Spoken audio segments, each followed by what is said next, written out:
Welcome to the program, everyone. My name is Brian Craig. You are listening to Florida's longest running radio show, The Steve Kane Show, on the radio since 1977, celebrating 49 years on the radio. It is Friday already. I can't believe how fast this week has gone. We've got so much to cover. I'm going to start with this story about the Democrats' list of demands. They actually have a list of demands that they want President Trump and the Republicans to agree to in regards to ICE. And I'm going to go through these in a moment or two, and we're going to talk about it because it's just, not only is it insane, but it's hypocritical. There's a lot of other things we're going to cover on the program today. And of course, because today is Friday, Friday is always open phones on the show. We call it Open MAGA Mike Friday. And on Friday's show, since it's Open MAGA Mike Friday, you could call in about any and everything on your mind. You don't even have to comment on the things that we bring up.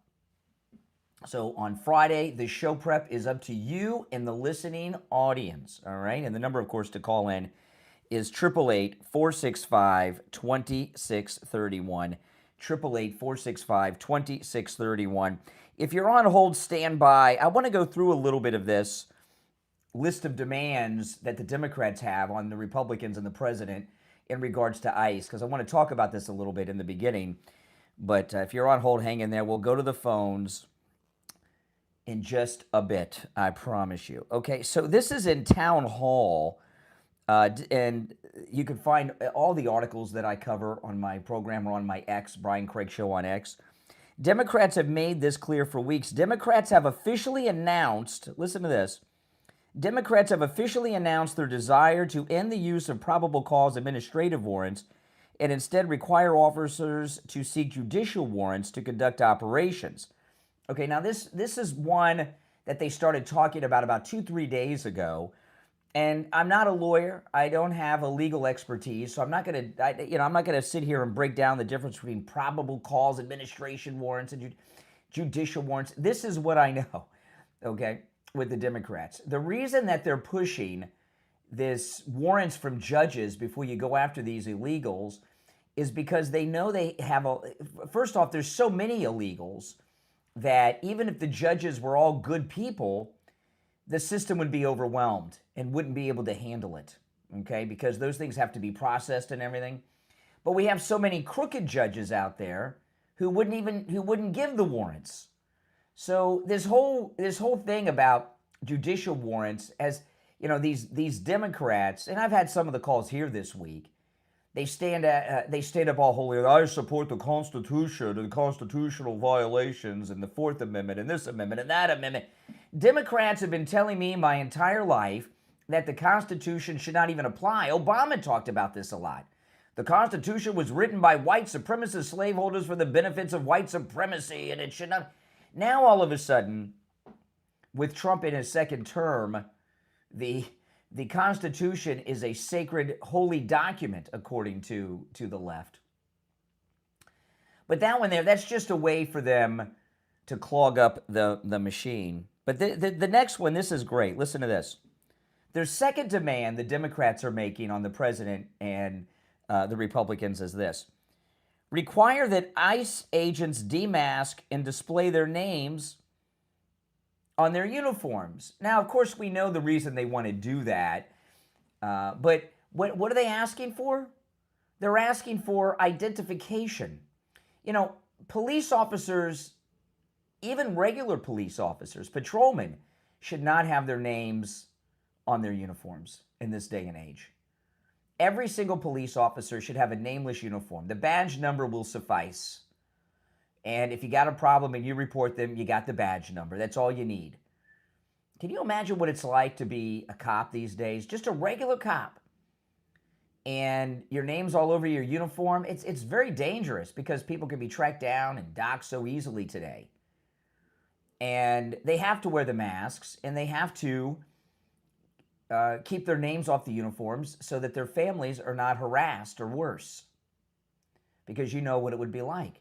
Remember when Antifa went to Tucker Carlson's house and his wife was hiding, what was she, in the bathroom or the closet? Remember all that? That's what they want to do to these ICE officers. And of course, we're not going to let them do that. But on top of that, So they want them to walk around with ID. Aren't they the ones telling us that asking for ID is racist? As they oppose this SAVE Act?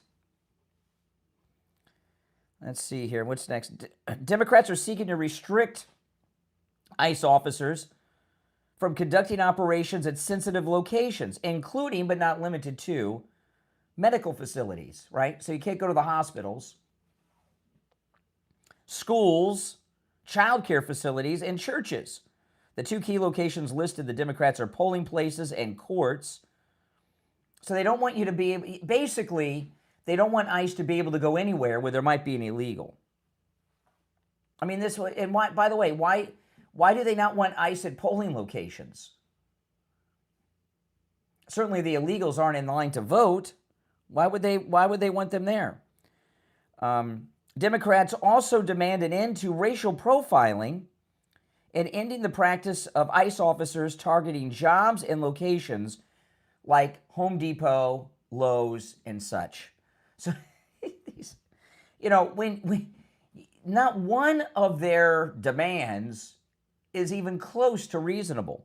There's not even anything that, it's what J.D. Vance said. There's no negotiating with these people. That's exactly right.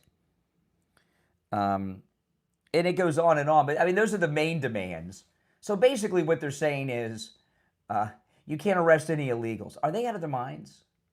Really, are they out of their minds? When you're in a negotiation, you got to have something that's reasonable.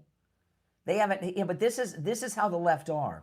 And this is, when you see things like this, it's why those of us that are MAGA get so frustrated with these Republican establishment people like Thune in the Senate who are gumming up all the works for the Democrats.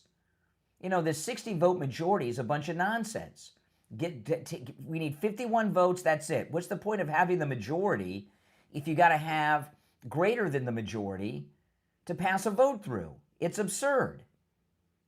There's never been a time where voter ID was more important than it is today, because the Democrats are very, very desperate. They're very, very desperate right now. And you know what happens with desperation? They're like caged animals. But no, you make your demands. No one's going to listen to them. All right, now if you're on hold, stand by. I will take calls after the first break. We're coming up on that first break.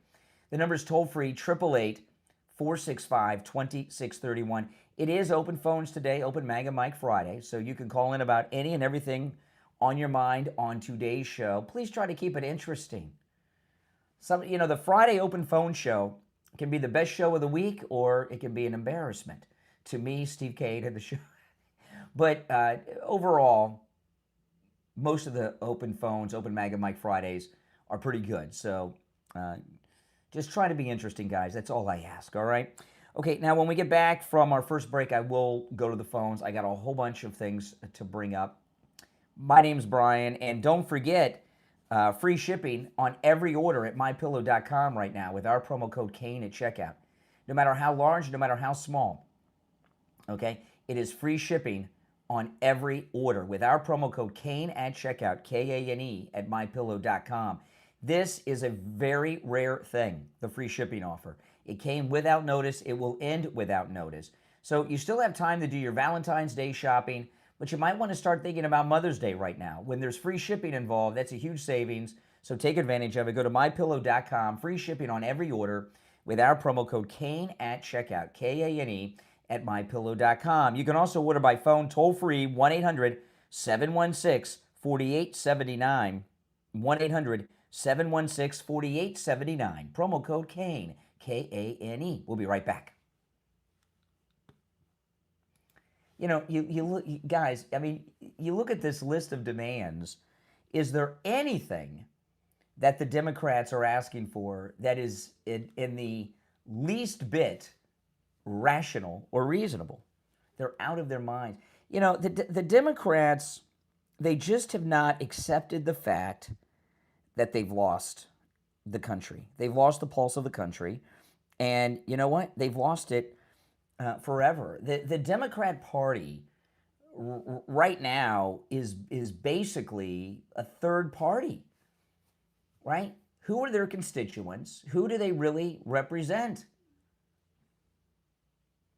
They have they've lost their victim groups, right? Hispanics support Trump, blacks support Trump,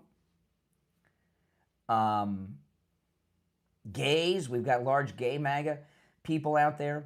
All of the Democrat victim groups have evaporated and found their way to the Republican Party through Donald Trump.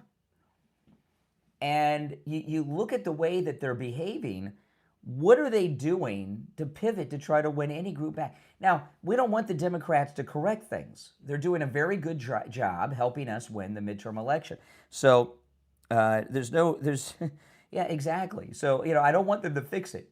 They're out of their minds. But I never thought I would see a situation where the Democrat Party would no longer exist. And what's happening is it's being replaced with democratic socialism. And what they're going to find is, well, that's not where the hearts and minds of the American people are. Okay, what time are we back? Give me 1 second, guys. We got just over a minute, and we'll be back.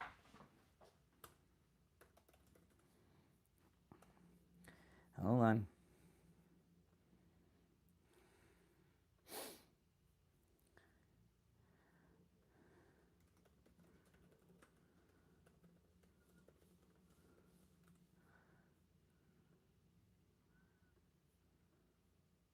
Stand by. Less than a minute.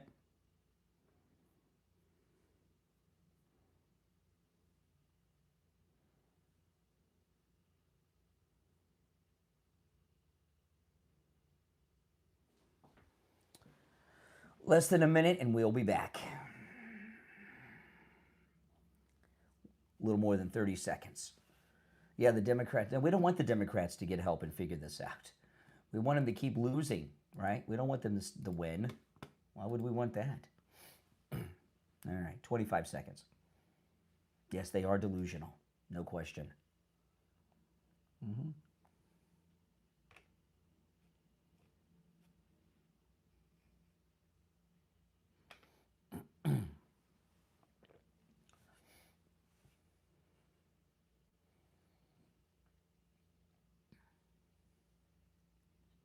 Welcome back, everyone. I'm Brian. It's the Steve Kane Show, Florida's longest running radio show. I'm hoping Steve will return today. I talked to Steve yesterday after I got off the air, so I'm hoping he'll be back today. He seemed to be feeling a little bit better. All right, let's go. You're on the air. What's your name? Where are you calling from? Hi, Brian. Good morning. This is Michelle. I'm calling for Jamaica, Queens, New York. All right. Queens, New York. What's on your mind? Well, with all this stuff going with the immigration, how the Democrats wants to defund it is ridiculous.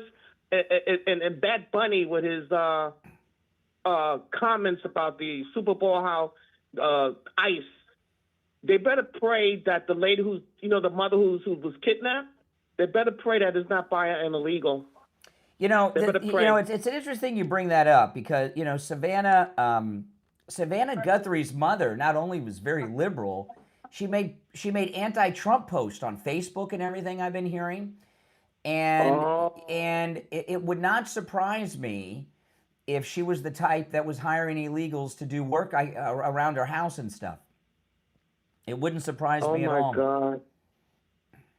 Well, I pray she's safely returned, but if it's done by an illegal, because she's in Arizona, I don't know how far she's from that border, it's going to be hell to pay. Well, I'll tell you, I really think that now we don't know. We haven't gotten too much out of what's going on there. I mean, there was that story that maybe the son-in-law is a suspect, and it was confirmed by that idiotic sheriff that they did impound the sister's car. So so that's a true story.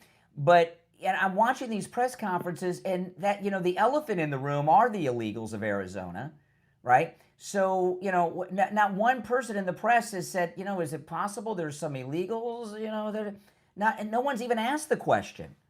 And the longer I go without that question being asked, the longer I wonder, well, that must be the prime suspects are illegals, right? All right. Hey, listen, I appreciate the call from Queens, New York.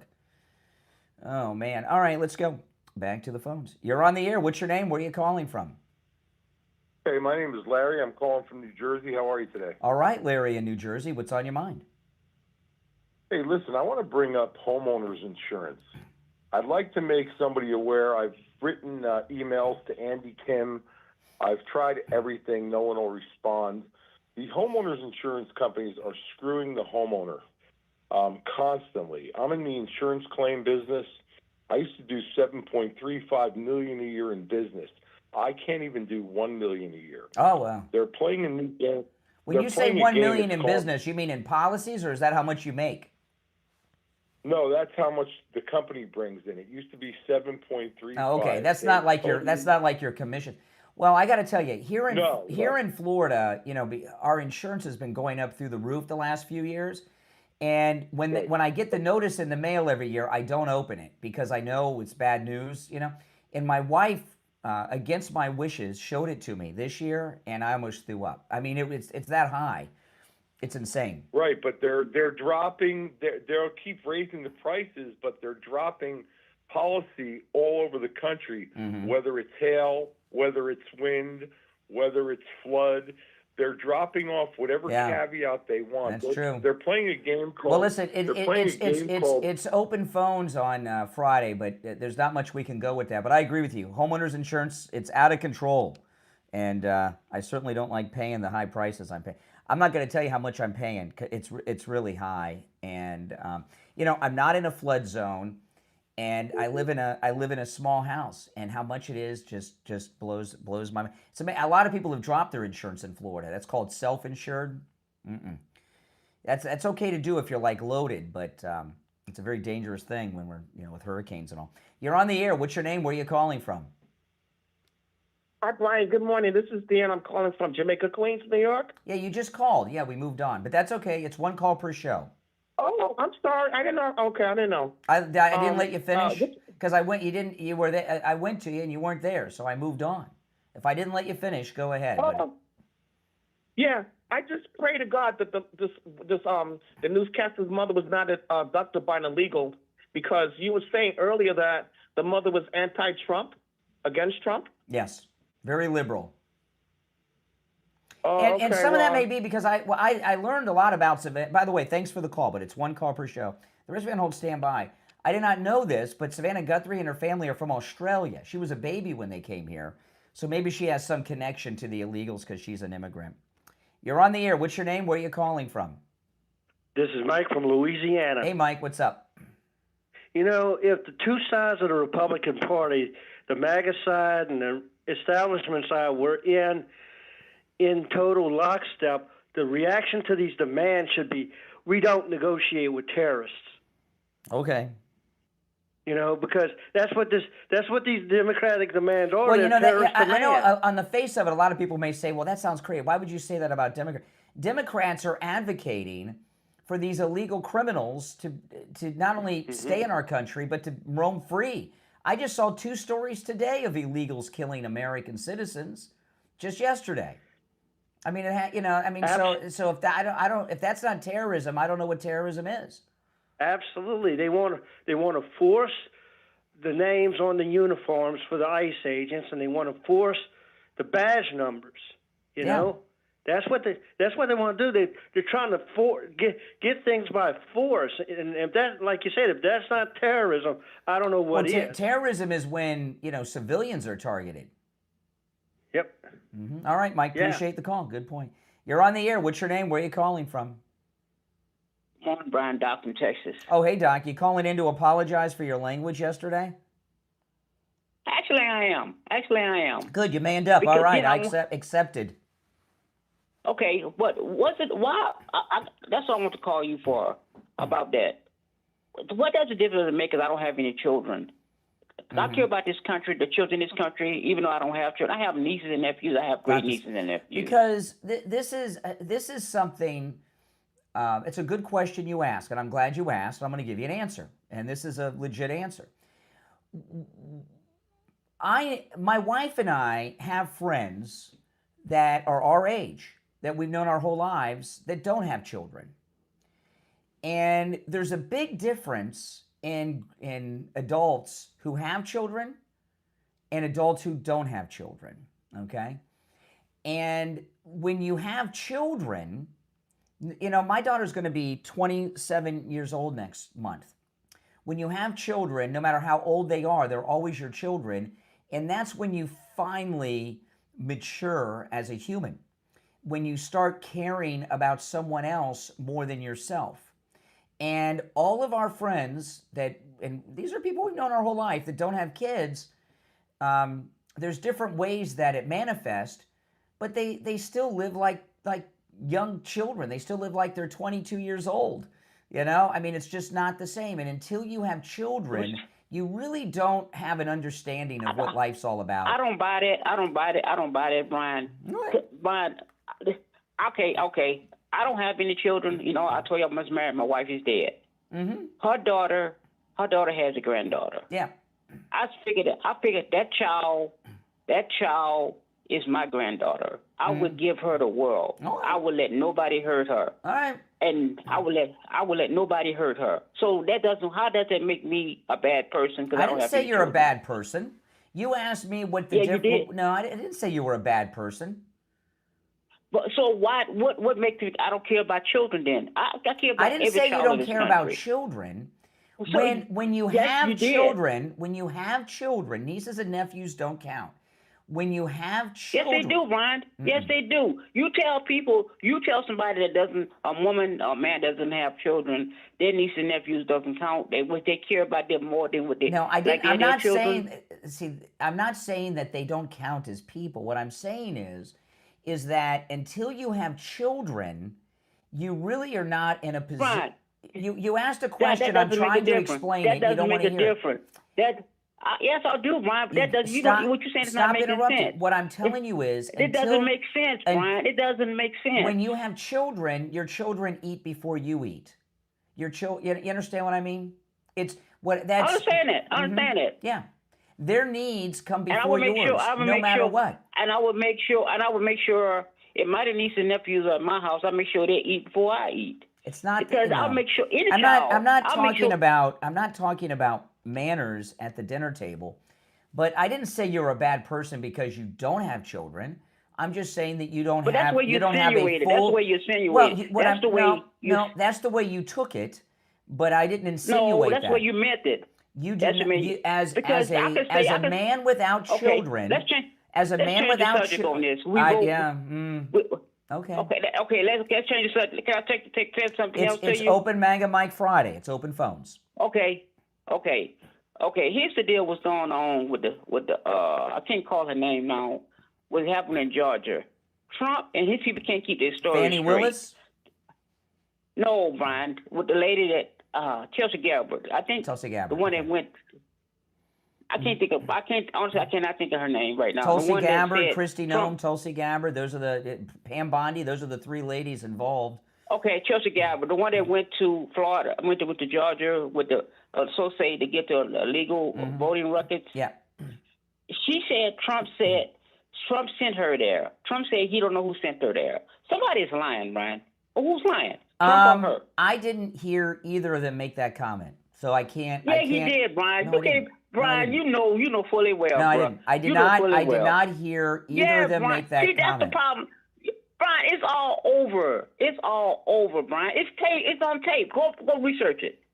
I'm not here to do research that you send me on a chase to do. Because you know I'm telling you the truth. You know I'm telling you the truth, Brian. You won't admit it. Somebody's lying. That's what I'm saying. You think Trump? I haven't heard those statements, so I can't comment on them. I'm You sorry. know you All right, heard take them, care. Brian. Take care. Oh my goodness. Oh man. But you see what Doc from Texas illustrated in that call was what I was talking about. And I know some people will get offended by this. And I'm not saying you're a bad person if you don't have children, but you don't become fully mature until you do. And if you listen to that conversation with Doc from Texas, because he doesn't have children that he's raised, he can't even have a normal conversation. The way he speaks to me is like a child, interrupting every other syllable and everything else. Do you understand what I mean? That's all I'm talking about.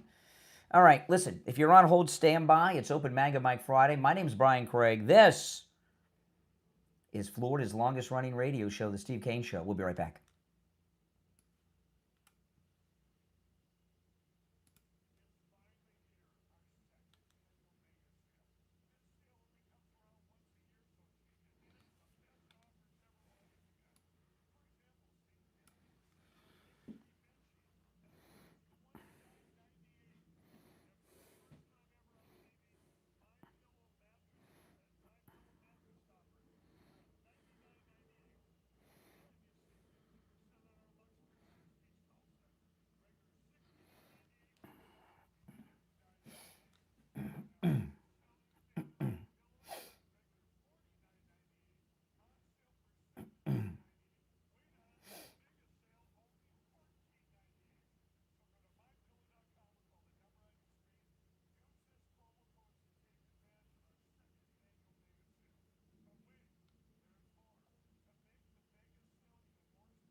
All right, we are still in radio break for about 2 minutes, and we'll be back. But you know, it's so interesting um, what triggers people, right? I mean, you know, I've talked about this before from time to time, not often, but from time to time it'll come up about not having kids, being totally. When you have children, that's when you become selfless, right?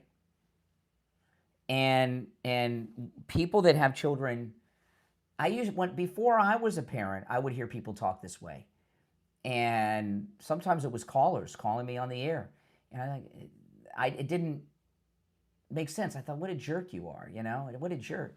And then when my daughter was born and we adopted her, then I understood real quick, you know. And you know, it's a lot like when you're young.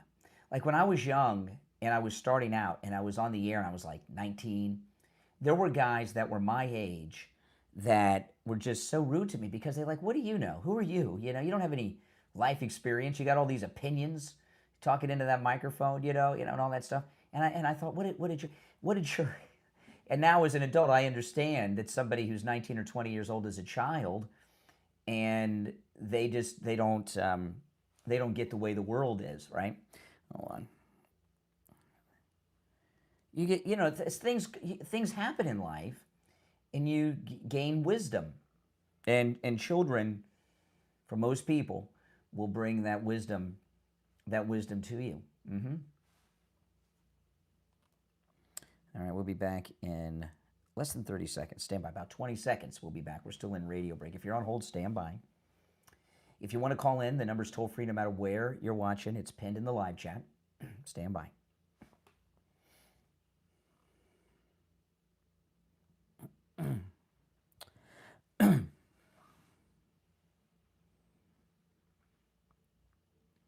Welcome back, everyone. I'm Brian. It's the Steve Kane Show. Our number toll free, 888-465-2631. I am going to give credit, though, to Doc for apologizing for the way he spoke on the air yesterday.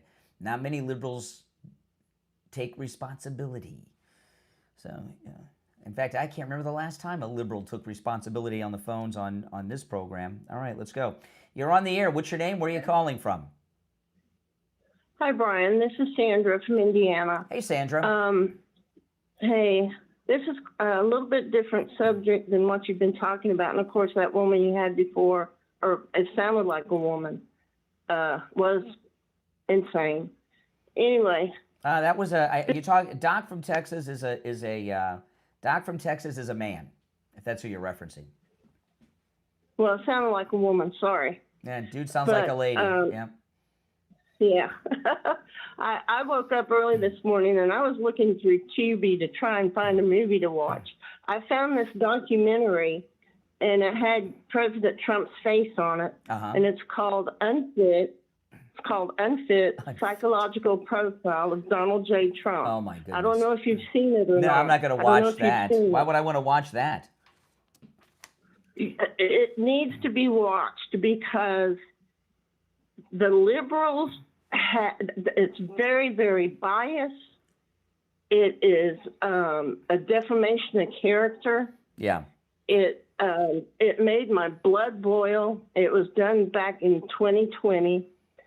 They blamed him for everything. And I got so mad while I was watching that any of your listeners, I beseech them to watch that documentary. Okay. Unfit Psychological Profile. Okay. On Tubi. All right, I'll check it out. All right, maybe. On Tubi. I'm not going to watch Tubi. it. I might pull it up, but I can't believe why would I want to sit down? And I'm really not interested in watching some liberal movie about President Trump. Why would I? I don't know. Go watch Melania this weekend in the theater. I know, but it just I was interested to see what it said, and if I was a pot on the stove boiling, the water would have boiled over. Oh, okay. All right. I appreciate it. Unfit on Tubi. All right. You're on the air. What's your name? Where are you calling from? Brian, James from Boca. Hey, James. What's up? Oh, it's Mega Mike Friday, and I everybody, that guy Doc, how can people be so blind to what President Trump is finally, the only real president in the last 100 years, is doing for our country? Oh, yeah. I just don't get it. How blind you know what a lot of it is. People are. I don't get it. There's so few Democrats left, really, that, someone like Doc, it could be just a bad habit. Most people that are Democrats, if you want to really boil it down, most people that are Democrats have some immorality in their life that they're ashamed of, but the Democrat Party embraces. Like that lady minister that was preaching abortion from the pulpit yesterday that I was sharing. She said she had 2 abortions, right? So most people that are Democrats either have an immorality currently going on or something in their past that they're ashamed of. And so the Democrats, they like immorality. That's and by the way, immorality could be bigotry. They could hate Christians, they could hate white people, they could, they could be, it's not necessarily an abortion, but there's some dysfunction in their life as to why they're a Democrat in most instances. Yeah, I'm going to say because I've met families that are Democrats that seem normal. They have 2 kids, wife and a husband, and they are all Democrats, and I just don't understand why. But they sure do take those tax credits for their kids when they come around. Well, it depends. When you see people that are normal, sometimes they're born into it and it's a bad habit that they haven't been able to break. In this last election, my mother voted Republican for the first time in her life. My mother voted, and she's retired in her 70s. She voted Democrat her whole life, and in the last election, she voted for Trump. She never voted for a Republican, ever. And my mother was born into it. My grandfather was a union guy, and my mother just didn't follow the news. And then she retired and started watching the news and was like, holy smokes, what have I been doing my whole life? You know what I mean? A lot of people are, I follow you. Yeah. It's like the Super Bowl. I know nothing of the Super Bowl. I'm not going to watch the Super Bowl. I have no interest in the Super Bowl, even if Bad Bunny wasn't going to be there. And that's how a lot of people are when it comes to news and politics. So So a lot of it's just ignorance, bad habits, and immorality. There's no good reason to be a Democrat. Nope, there is not. Well, you have a good day and a good weekend. God bless everybody. By the way, before you go, I want to say this. Boca used to be a Democrat haven, and there's, I live in Boca. Boca's becoming a Republican town like nobody's been, right? We got a Republican mayor, and I meet Republicans in Boca all the time. It used to be, I'd go to the phones from Boca, it would always be a Democrat. There's been a major change in Boca. I don't know if I think that everybody's eyes are finally opening to what really is happening in our country and our world, and Trump has opened our eyes to this. That's right. Instead of lying to us or deceiving us for 4 years, he's doing the right thing. Venezuela, Iran, everything that he's touching, he's doing correctly. Absolutely. I think. All right. Appreciate the call from Boca. All right. Take care.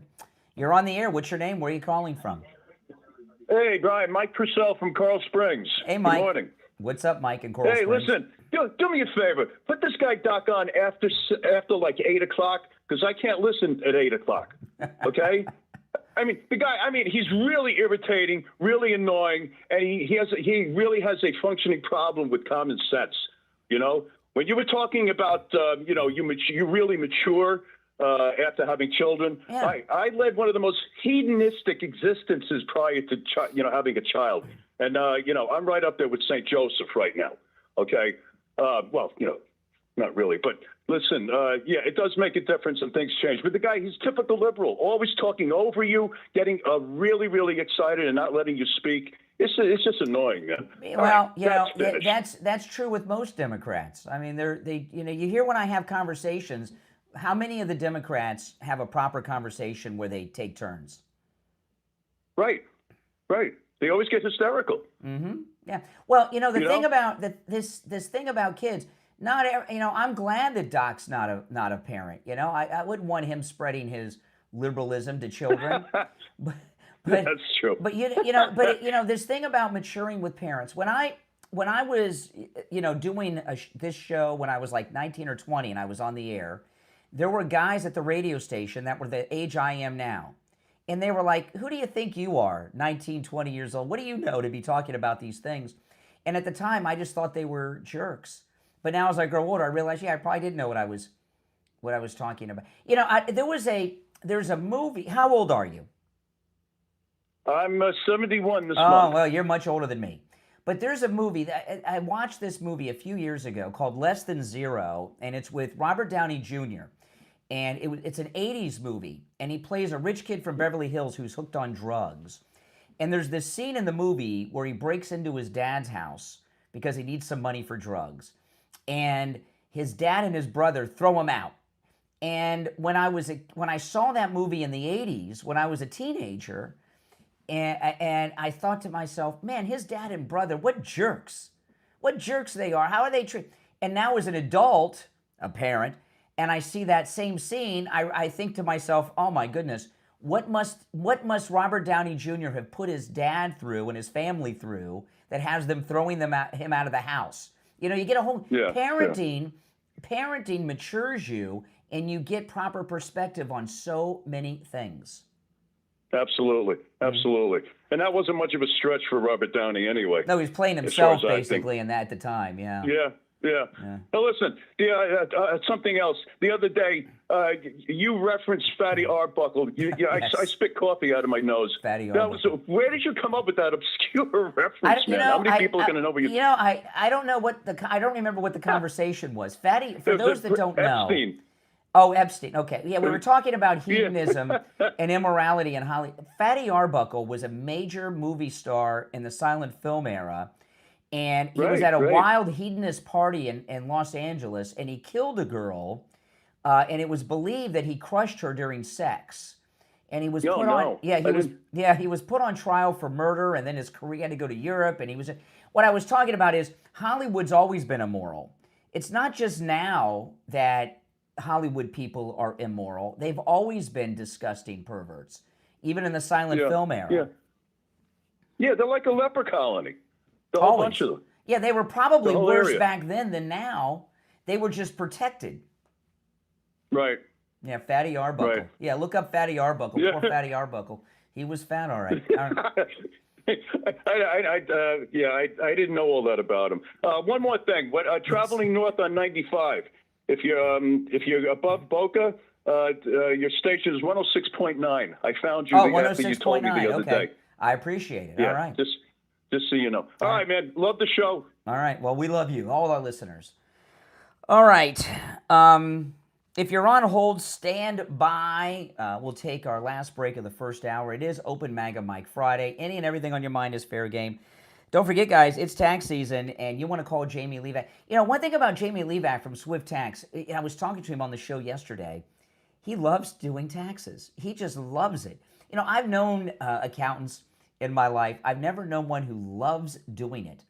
And when he's not doing someone's taxes, he's studying taxes and learning about taxes, and all he talks about is taxes. That's why he knows the new tax code inside and out so well. Listen, you want to get all the deductions you're entitled to under the law, and you want to get the maximum return that you're entitled to. Call Jamie Levac at Swift Tax. He can handle your taxes no matter where you're located. This number rings directly to Jamie Levac, 954-773-1587.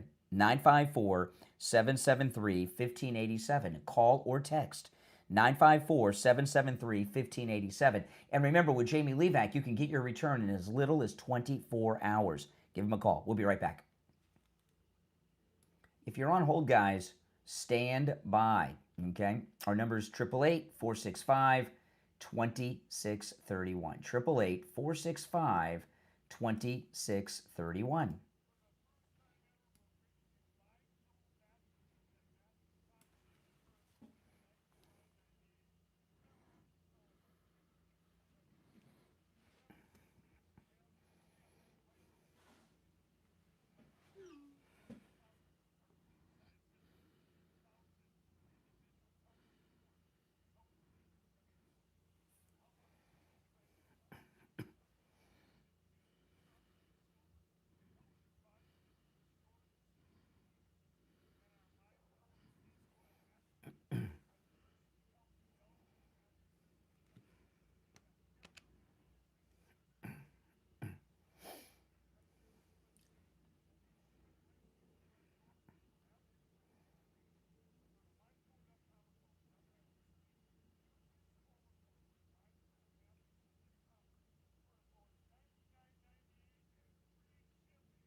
All right, we'll be back shortly. If you're on hold, stand by. If you're new, my name's Brian.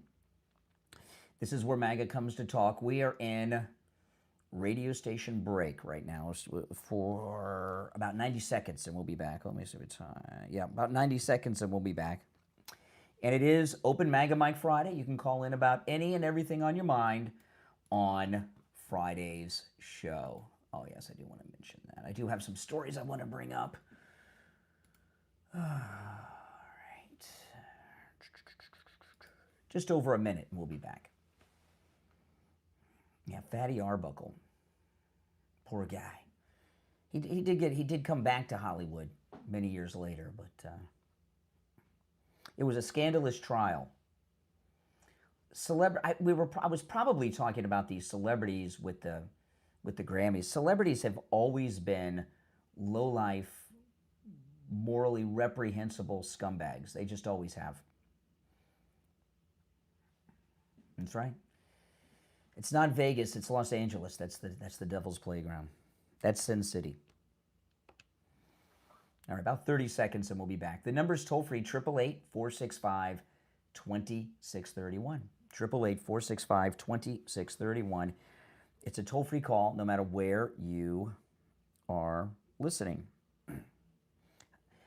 Give me a yes or no in the chat. Are you going to watch the Super Bowl? I'm not talking about the halftime, the Super Bowl. I just couldn't care at all about that.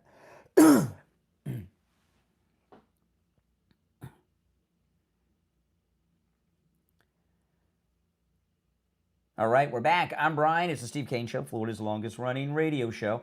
You're on the air. What's your name? Where are you calling from? My name is Scott. I'm calling from Kansas City. Hey, Scott. What's up? Well, I just want to quickly finish a conversation that I didn't get to finish because you had to go earlier in the week. Okay. We were talking about a narrative that you were talking about where you're saying crime is up in cities because of illegal aliens. And that might be. And that might be in my KC. But mainly, and let me just quickly tell you the reasons that we do have an uptick here of crime. Could be the economy, yeah.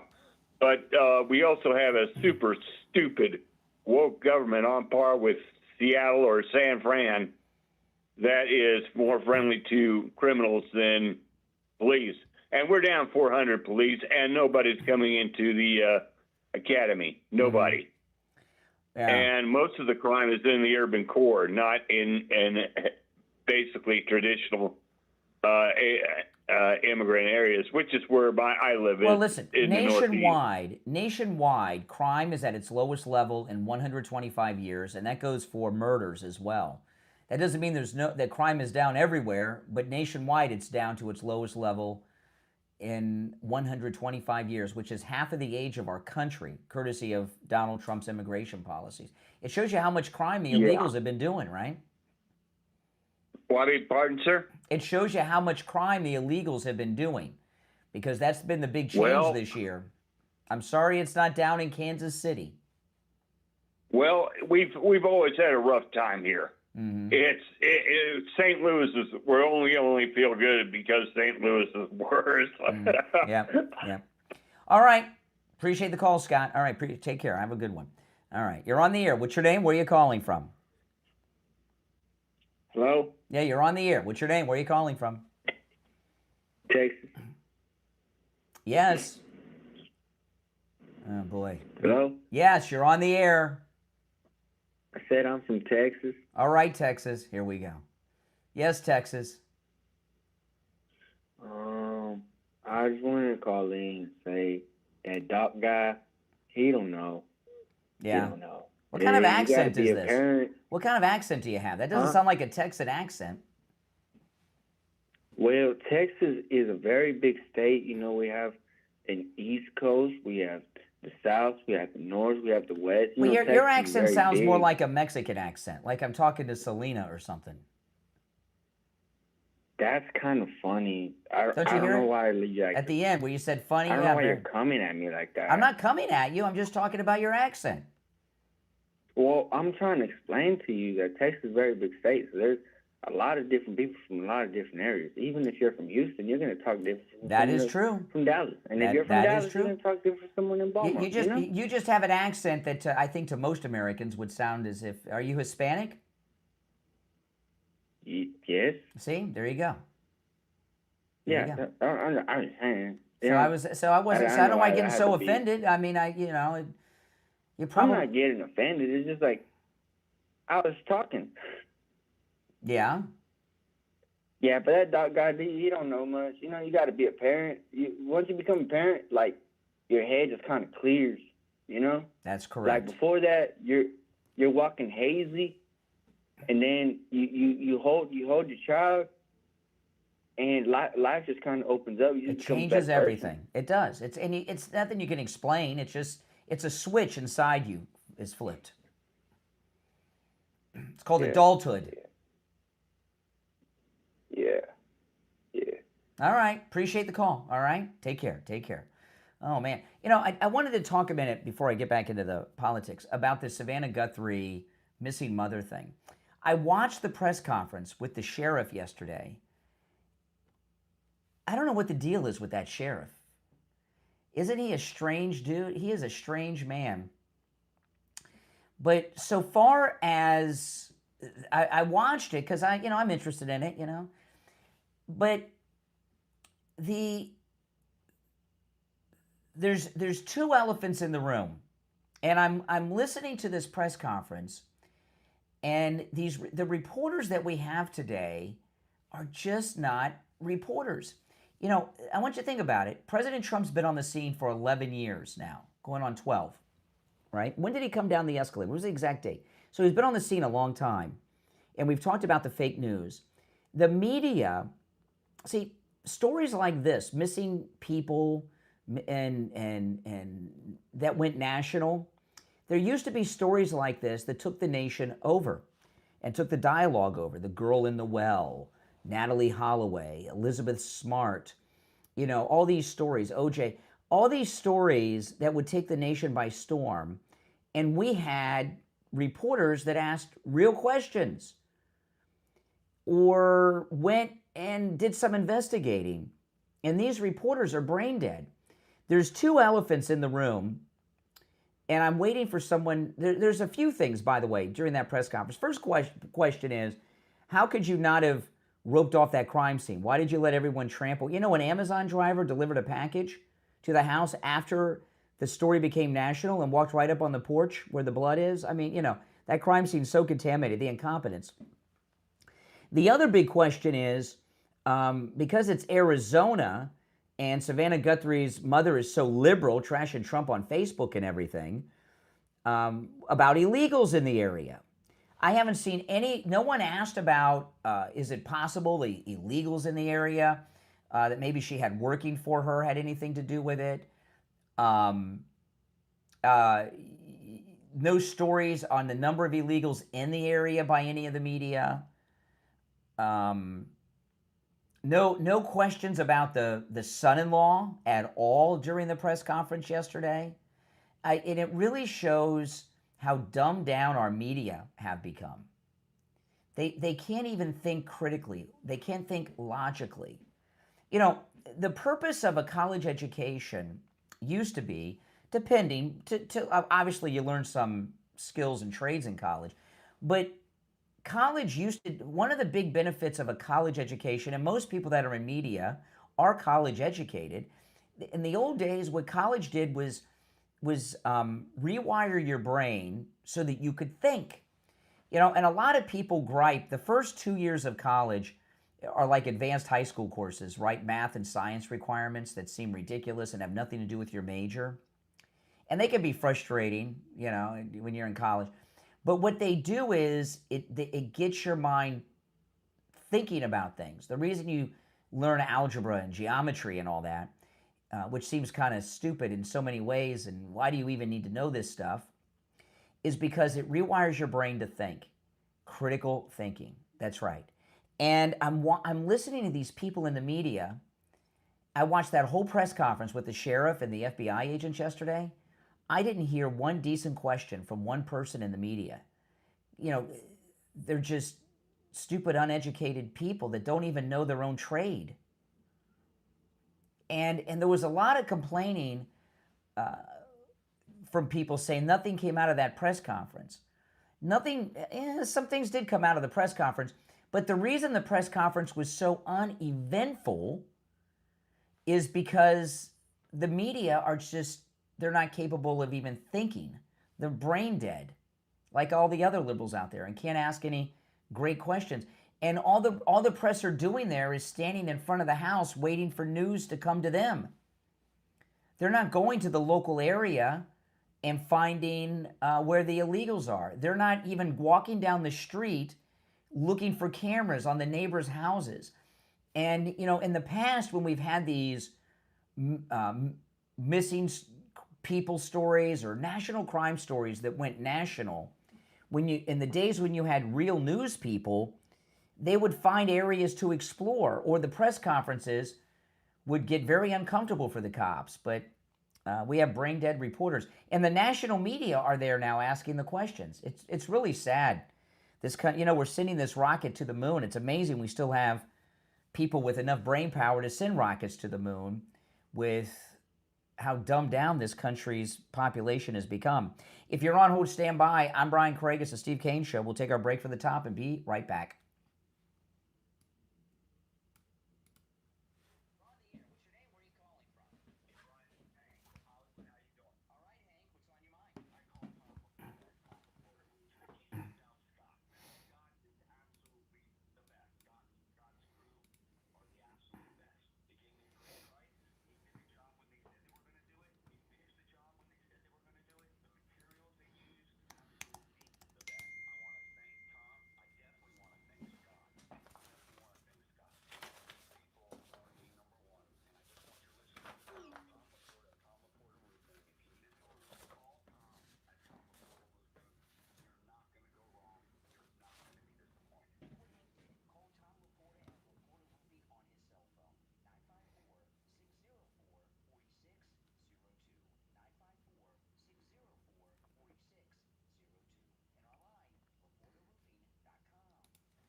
All right, stand by, guys. Less than a minute, we'll be back. We're still in radio station break. I had to get up in the middle of the night to do something, and so I've been up since midnight, because I had to get up for something. I'm not going to tell you what it is, but not that it was anything. There's something with the... And I can't go back to sleep when I got to be on the air so early. So I've been up since about midnight. So, ugh. But I'm wide awake. I mean, I don't mind. Stand by. 15 seconds.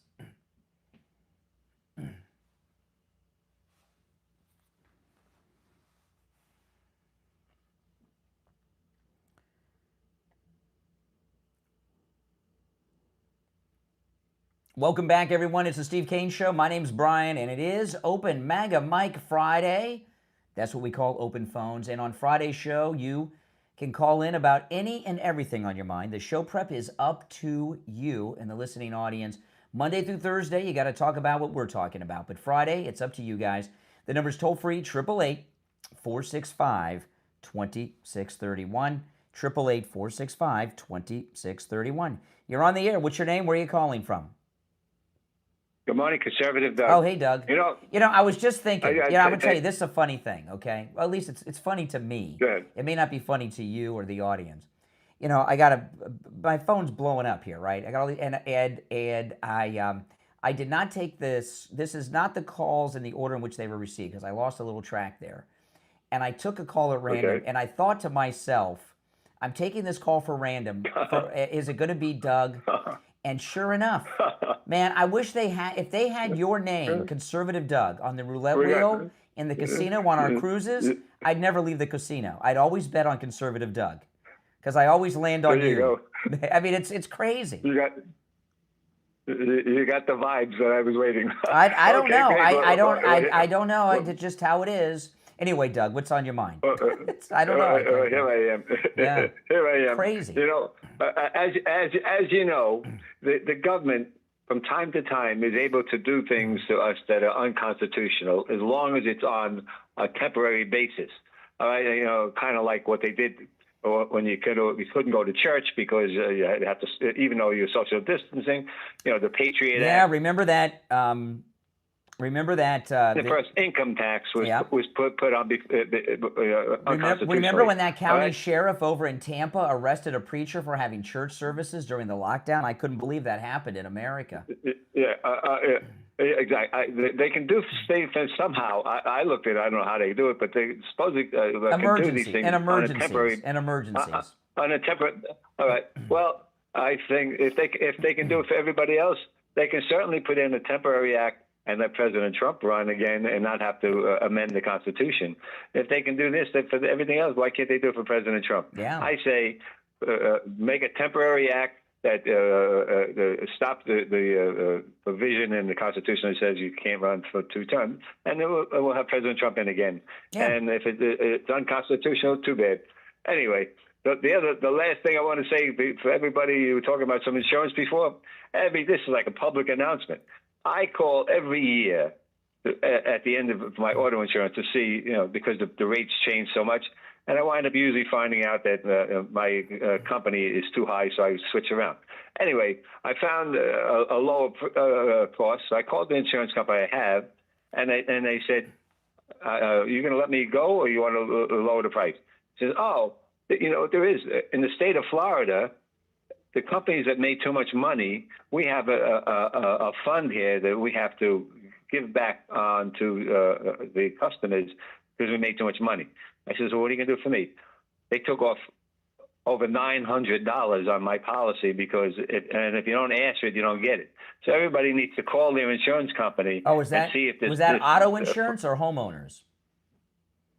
Well, this is just the auto insurance. I don't know about homeowners, but maybe it's homeowners too. I haven't tried. I'm going to do that today. Why is your insurance so high? You got your kids on your policy? I got 5 cars and too many. Oh, too many. White people problems. White people problems. 5 cars. Too much. But anyway, big savings, and so I didn't switch. So if everybody calls. Apparently, they don't have to give it to everybody. You have to call to get it. So I got it, and hopefully everybody will do it. All right. But anyway, all right. Appreciate the call, Doug. All right. Take care. Take care. Always bet on Conservative Doug. All right. You're on the air. What's your name? Where are you calling from? Yeah, good morning, Brian. This is Richie. Hey, what's up? You started your show, I believe you were talking about the Democrat demands on ICE. What they want ICE, yes, they want ICE. Yeah, it's crazy. The polling, first of all, the polling place I remember in Philadelphia. Wait a second. Is this the Democrats when they had Black Lives Matter out there with weapons? It was the Black Panthers with a baseball bat in front of the polling location. That's right. It was live on Fox. Remember that? Yes. Yeah, dressed like they were in combat. I remember that with a baseball bat. That was a long time ago. Shepard Smith was still on Fox, and he was covering it. And I remember Shepard Smith, as liberal as he is, he's like, what is going on there? I mean, why did somebody go arrest that guy? Yeah, that was crazy. Yeah, and then to have ICE by schools, they're not arresting little kids; they're arresting illegal parents. Let me say this: I'm a very funny person. I've lived a long life because I've managed to stay out of situations. In other words, I wouldn't walk up to a security guard and start spitting and screaming in his face and cursing him out because I don't know whether the guy's unhinged or not, and he's sitting there with a weapon. I'm not going to sit there in front of a police officer and with an automobile that weighs 4,000 pounds and decide to gun it and with police all around me. I'm not going to do that. I don't put myself in a position to get out of a vehicle with a loaded weapon, going into a police activity and infiltrating it. You know, when I drove a bus, they used to say, stay away from these areas. There's a police action going on. Yeah. You don't do it. So when President Trump is being a little diplomatic when he says that they shouldn't have died. No, they shouldn't have died. But the reason they're dead is because they're not like me. They're not sitting at home. They're out there causing problems. These anti-ICE people in Minneapolis, they're still at it. They're doing two things. One, I saw it last night again. These white liberals are going up to these ICE officers and calling them the N-word. And there's no reporting on. You know, somebody uses the N-word, usually the media go nuts, but their anti-ICE white liberals are throwing the N-word around in the face of these ICE officers, not even reporting it. I mean, I've never seen a free pass given to the N-word, and these are white liberals saying the N-word, by the way, to the ICE officers. They're trying to get themselves shot. They're trying to get the officers to react. The other one is, and I'm sure you guys have all seen this, that there's anti-ICE people that are making their own cul-de-sacs in the middle of the road that they can see who's coming, slow down the traffic so they can get the license plate of the feds. I mean, what do these people think they are? They're vigilantes. The whole city of Minneapolis, including the politicians, of vigilantes. Richie, if you and I, what would happen if you and I went on 441 and set up a cul-de-sac? We'd be in jail so quick. We'd be arrested. Yeah, and rightly so, by the way.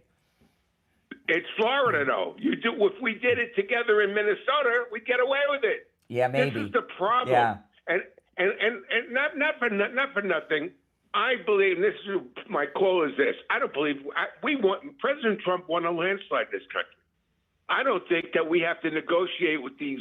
They're holding us hostage with their crony gangs that they set up. Yeah. With their what do they call these organizations that get paid and they're all being paid? NGOs, the non-governmental organizations. All these NGOs and all this garbage that's going on and all the theft and everything else, and we have to sit there and negotiate with these animals? No, there's no negotiation. And they're threatening President Trump that when he's out of office, if a Democrat gets in there, they're gonna hold everyone accountable. Accountable to what? Yeah. These two people that died. I'm sorry they died. And nobody deserves to die, but if they stayed home, they would be alive. Well, you do things. Listen, like right now, I'm wearing this hat that says MAGA on it, really super big, right? If I wore this hat, I was in Fort Lauderdale the other day, and I was driving on Sunrise Boulevard, just east of I-95. Pretty scary, man. I mean, it was like Escape from Here. If I was walking down the sidewalk with this MAGA hat over there, I wouldn't make it. Okay, I wouldn't make it. I'd be done. Okay, and what would people say? Well, how stupid are you to wear that MAGA hat? You know what they would say over there? You got what you deserve. You deserved it. Yeah, because you should know better than to wear that MAGA. So the same is true if you bring a gun and you start a fight with federal agents, you might get shot, right? If you stand in front of them and you curse. Last night at 11:45 when I went to sleep, I was watching a YouTuber who broadcasts this stuff in Minnesota. There was about 500 animals, and they are animals with banging drums, blowing horns, trying to create so the ICE officers couldn't get sleep. It was in front of, I believe, a Marriott again. Yeah. And finally, a load of cops came out, and finally they only arrested a handful. But they got him out of there finally at 11:45 at night. Now, this is not normal. To stand out in 5-degree temperature banging on drums to keep people up. That's because right. You don't like all right, what Richie, you're I gotta run for the break, but good points. I agree with everything you said. Take care. I was reading this article this morning. This is in CNBC. Listen to this. Some older Americans are unretiring. This is a new word. I've never heard of this before. Some older Americans are unretiring to keep up with the cost of living. This is a new survey put out by the AARP. In the past 6 months, 7% of retirees have re-entered the labor force. Wow. The top reason they cited for unretiring was they need money. They don't have enough money coming in. Call Jupiter Joe Thomas. Talk to him about annuities. You know, with an annuity, you're guaranteed an income stream every single month, forever, all right? And coming out of retirement, oh my goodness, that's got to be tough. That's got to be tough for people. Give Joe Thomas a call. The consultation's free, and you can take advantage of that no matter where you're located. And if you can make it to his office in person in Jupiter, please do. But if you can't make it to his office, you can also take advantage of the no-charge consultation over the phone or through Zoom. Here's his number, 561-743-0999. 561-743-0999. And if you missed the number, go to his website, jupiterjoe.com. That's jupiterjoe.com. All right, there's one opening on the board, so if you're on hold, stand by. It is Open Mega Mike Friday, open phones. We'll be back right after this. All right, we're clear. I wanted to play this. Listen to this. This is a CNN poll on the future of MAGA. This is awesome.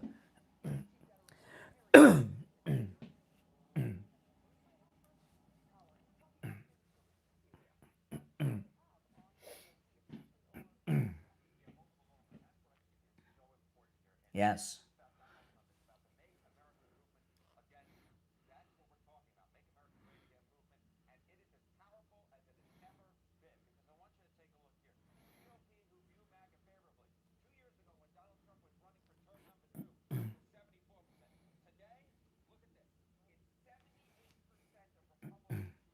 Look at that.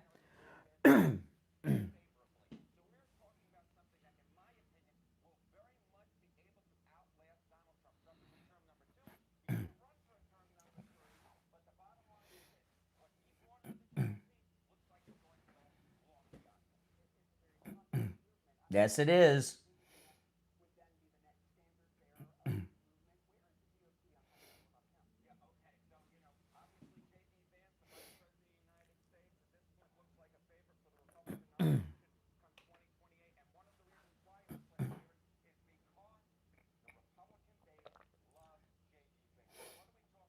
Oh, man, look at that.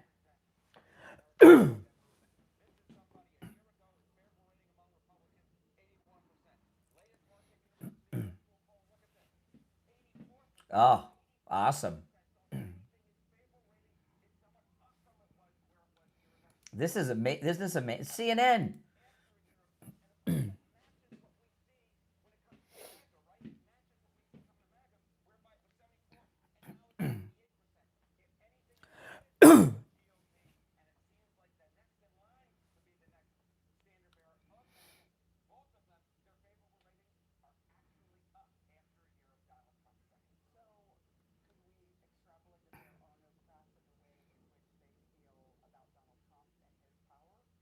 Yeah, isn't that amazing? And that's CNN, liberal source. Oh man, is this the woman that was Jean-Pierre's girlfriend? By the way, is that Julianne Malveaux? Was she Jean-Pierre's girlfriend? I think they broke up. If you're on hold, stand by. We'll be back in just over 1 minute. Just over 1 minute.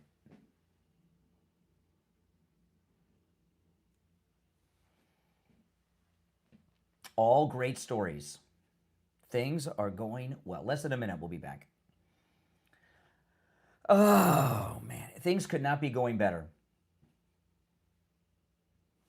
Where am I going next? Oh, yes.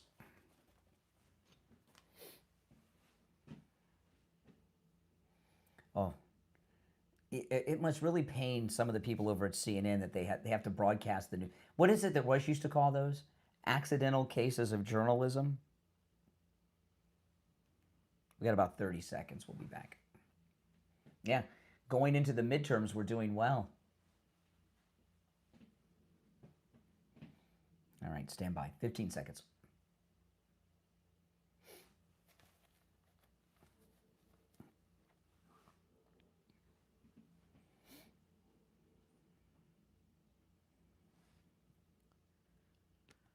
You're on the air. What's your name? Where are you calling from?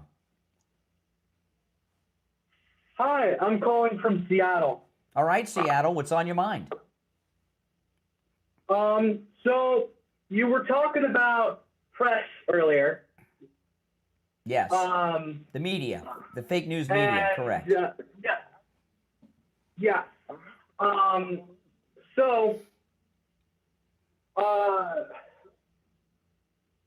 I don't really understand how you are thinking that, I don't really understand what you mean by they're not doing their jobs correctly. I just want to, inquire about that. The media, what the media used to do was go out and investigate and interview people. And I was talking in particular about the Savannah Guthrie's mother kidnapping story with the blood all over the place, right? In that story, we've seen two things.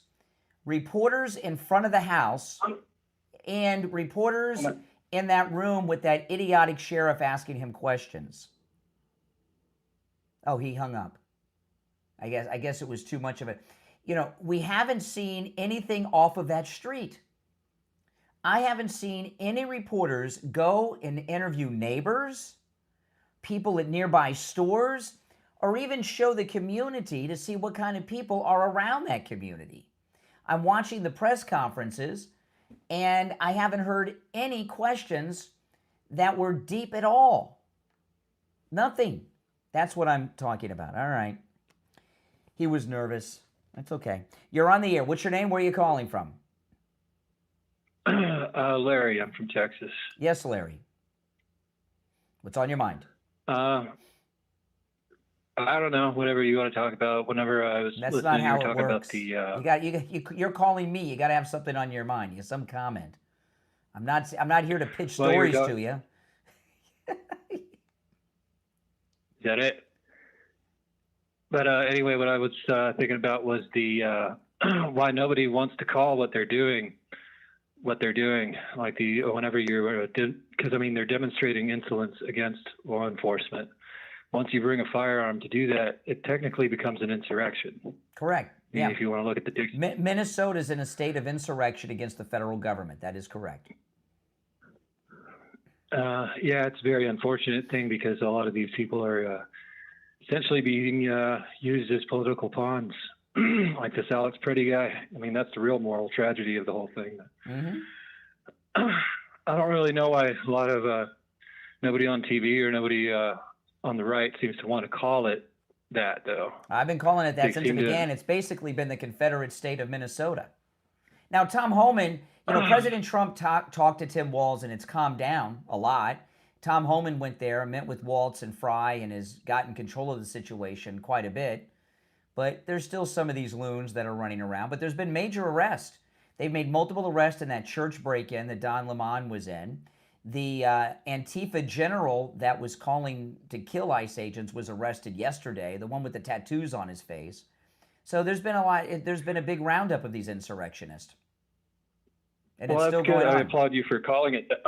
I applaud you for calling it that because I really just called in. I didn't really know much about who you are, what your show is. Keep listening wherever you're watching or listening, and you'll get hooked. This is the best show anywhere. I promise you.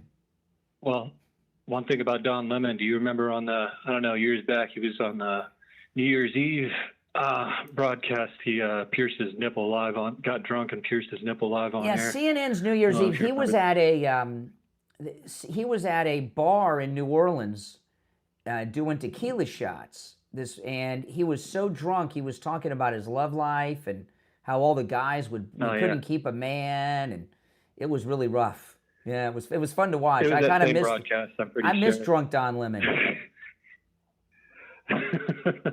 I wouldn't go far to call it fun to watch, but it was a lot of fun to watch that little. He would be drunk, Anderson Cooper and Andy Cohen saying stupid things, and then they come back the next week and they're trying to be on the moral high ground against our greatest president, Donald Trump. It cracks me up. Yeah, it is pretty silly. One other topic we could talk about is the whole Epstein thing, because I kind of feel like I have a different perspective on it that nobody really kind of sees what's going on. I really think that Trump injected this story back into the media, like intentionally. That's what started this whole thing off, or restarted the whole conversation.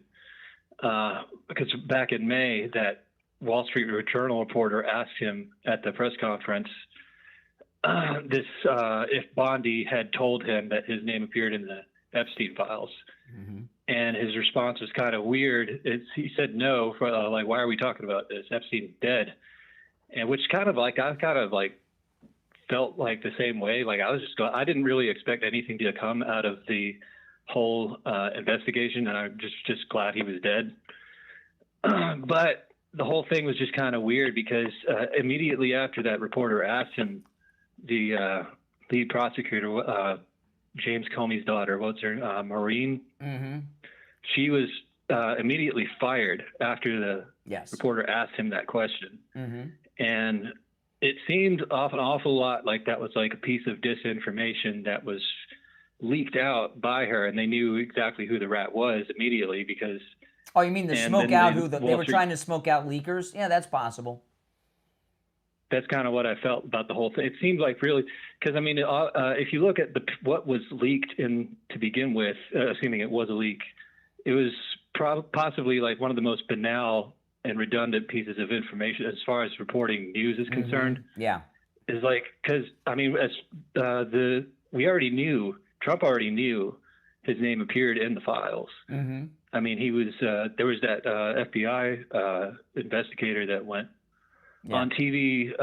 Well, listen, I'm up against the break, so I got to run. But I appreciate the call. Keep listening and call again sometime. One call per show, but I'm here every day. Sure thing. See you. All right, welcome. If you're on hold, stand by. Oh, I want to talk about Dr. Appleton and his laser wave pain treatment. It's Friday. By the way, Dr. Appleton is open on Saturdays, and appointments are not necessary. Walk-ins are welcome even on Saturdays. But don't start the weekend in pain. It's another one of those cold days. It was like 43 degrees when I left the house this morning. And those were the days where I was in so much pain with my arthritis and all that before Dr. Appleton rid me of pain. Don't go through the weekend in pain. Stop living in pain. Stop living with pain. You do not have to. His laser wave pain treatment repairs the damage that's causing the pain. There's no shots, no drugs, no surgery, no downtime. And of course, the best part is it works. He's rid me of pain 7 times. Give Dr. Appleton a call and say bye-bye to your pain. 954-973-0710. 954-973-0710. And online, AppletonCairo.com. We'll be right back. All right, if you're on hold, stand by, guys. Pretty good calls today. The Open Mega Mike Friday has started off well.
All right, about 20 seconds, and we'll be back. If you're on hold, stand by.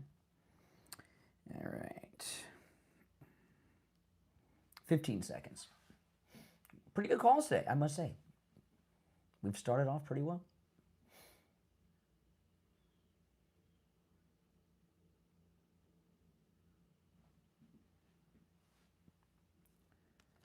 You're on the air. What's your name? Where are you calling from? Yes, David from Chicago. Hey, David. Hi. First off, I want to say, some things that I'm glad that Trump did. How he turned back Roe versus Wade and brought it back to the states. He couldn't abolish it altogether, but at least he got that. He's the thing that he's doing with illegals. I think they should be deported if they didn't come here legally and they're not paying taxes. But at the same time, I spoke with you a while back about how he said he wasn't going to demolish the wing, and you said that possibly it was because there was a bunker over there, and he couldn't disclose that. So I'll give you that. I was right about that, wasn't I? Wasn't I proven right about the bunker under the East Wing? That's why they're doing it. They're building a new bunker. They just released it the other day that they're doing that. Oh, yeah? I was okay. right. See, they released it about a week ago. They said that they're rebuilding the presidential bunker under the White House, and it's under the East Wing. I was right about that. Mm-hmm. Well, that's the thing. I think you're contradicting yourself, because if he didn't want to disclose that it was there, then by the same token, they wouldn't disclose it now. He didn't disclose it. It leaked out. Oh, it leaked out? Okay. Then I guess you can give him that. The thing, though, I have a gripe with, I personally have a classmate that I grew up with back in high school. She used to help me out, nice girl. She was working as a foreign ambassador. And with the whole, Elon Musk, how he's doing all the cuts, and I'm sure a lot of them were good, they cut her position, and then they hired some, not counselors, what's the other word? Consultants. Yeah. And they're literally charging to do the same job that she did, and she was a person that was in it for, she was getting paid good, but she did it, with heart. And she helped me a lot too when I was in school. Mm-hmm. And they replaced her with consultants that are like 10 times more expensive than what she was doing, how much she was getting paid for. Okay. So there's some things that, they sometimes they just kind of, do an axe where they should be doing a scalpel. Okay. So well, Elon Musk, when Elon Musk was at Doge, he said they're going to make mistakes. It's too big of a job. Yeah, I'm not faulting him. There's no president that has been perfect, President Trump is pretty perfect. President Trump's pretty perfect. Well, remember we talked how in that video with the when he said grab the women by the whatever, he also admitted that he didn't say that. Well, no, he said that you could. No, but before that, in the same video, though, he did say that he wanted to F a married woman, and we both agreed that was something that was not good. He didn't say that either. This was a while back. He didn't say that either. He didn't say that either. No, he in the same video. What he said was, you're talking about the Access Hollywood video with Billy Bush. And they probably, and what he had said was, it's my first time. He had the #1 show on TV at the time, The Apprentice. And he said, this is my first time in Hollywood since I had the #1 TV show. And he says, the women in Hollywood, is what he was saying was this, are such floozies that when you're famous, they'll even let you grab them by the blank so they can be on your TV show. When the woman was walking up, who was a soap opera star, he's like, wow, he was talking with Billy Bush about how hot she was. That's how guys talk. I mean, so what? He wasn't president. I'm not faulting him for that, because I'm sorry that he's hetero. I get it, but as a Christian, you shouldn't be talking like that. But you also, in that same video, really, about a minute prior what to should that, Christians be? What should Christians be doing when it comes to being judgmental against others, like you're doing right now? No, I'm just pointing out a fact that you're not supposed to be doing that as a Christian. What are you supposed to be doing as a Christian when it comes to being judgmental about people?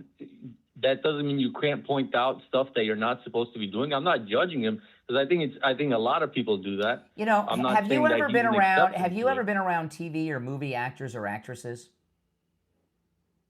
No, I don't think so. I have. Okay, many times. Oh, I agree. Hollywood is very messed up. And when I you, can agree on that. when you're around actors and actresses, they are the best looking people you've ever seen, especially the women, right? They're the best looking people you've ever seen. So sometimes guys get a little crazy and say things. Yeah. But he didn't say or do anything he didn't violate anyone. Well, first off, I don't. If I was in his position, I'm not saying that I'd be any better. That if I was come to that temptation, Okay. All right. I Hey, listen. I appreciate appreciate the call. All right. You take care. Oh my goodness. You're on the air. What's your name? Where are you calling from? Morning, Brian. This is Dave, Pennsylvania. Hey, Dave. What's up? Oh, I was going to call about the Democrats, but you pretty much covered everything that I was going to bring up today. But sorry. no problem. I was going to answer your question about if I was going to watch the Sanctuary City Bowl. Oh, the Super Bowl? Yeah. Yeah, about 80% I probably will, but not the halftime show.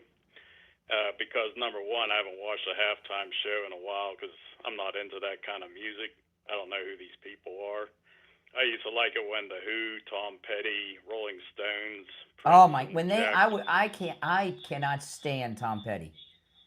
I mean, that's my generation. I've never liked Tom Petty, and I hate that song "Free Fallin'." And when he played at the Super Bowl, I said, "Oh, I hope he doesn't play Free Fallin'." Then he was Free Fallin'. Oh my goodness! I remember the video, the girl on the skateboard ramp. I hate that song, and I can't stand Tom Petty. Tom Petty sucks. The one song I don't like of him. That's like his biggest hit. He always plays it. Yeah. So instead, I'm going to revisit, which I hope everyone would remember since the Super Bowl weekend. The best performance, in my opinion, for a Super Bowl was when Whitney Houston sang the Star Spangled Banners when after 9/11.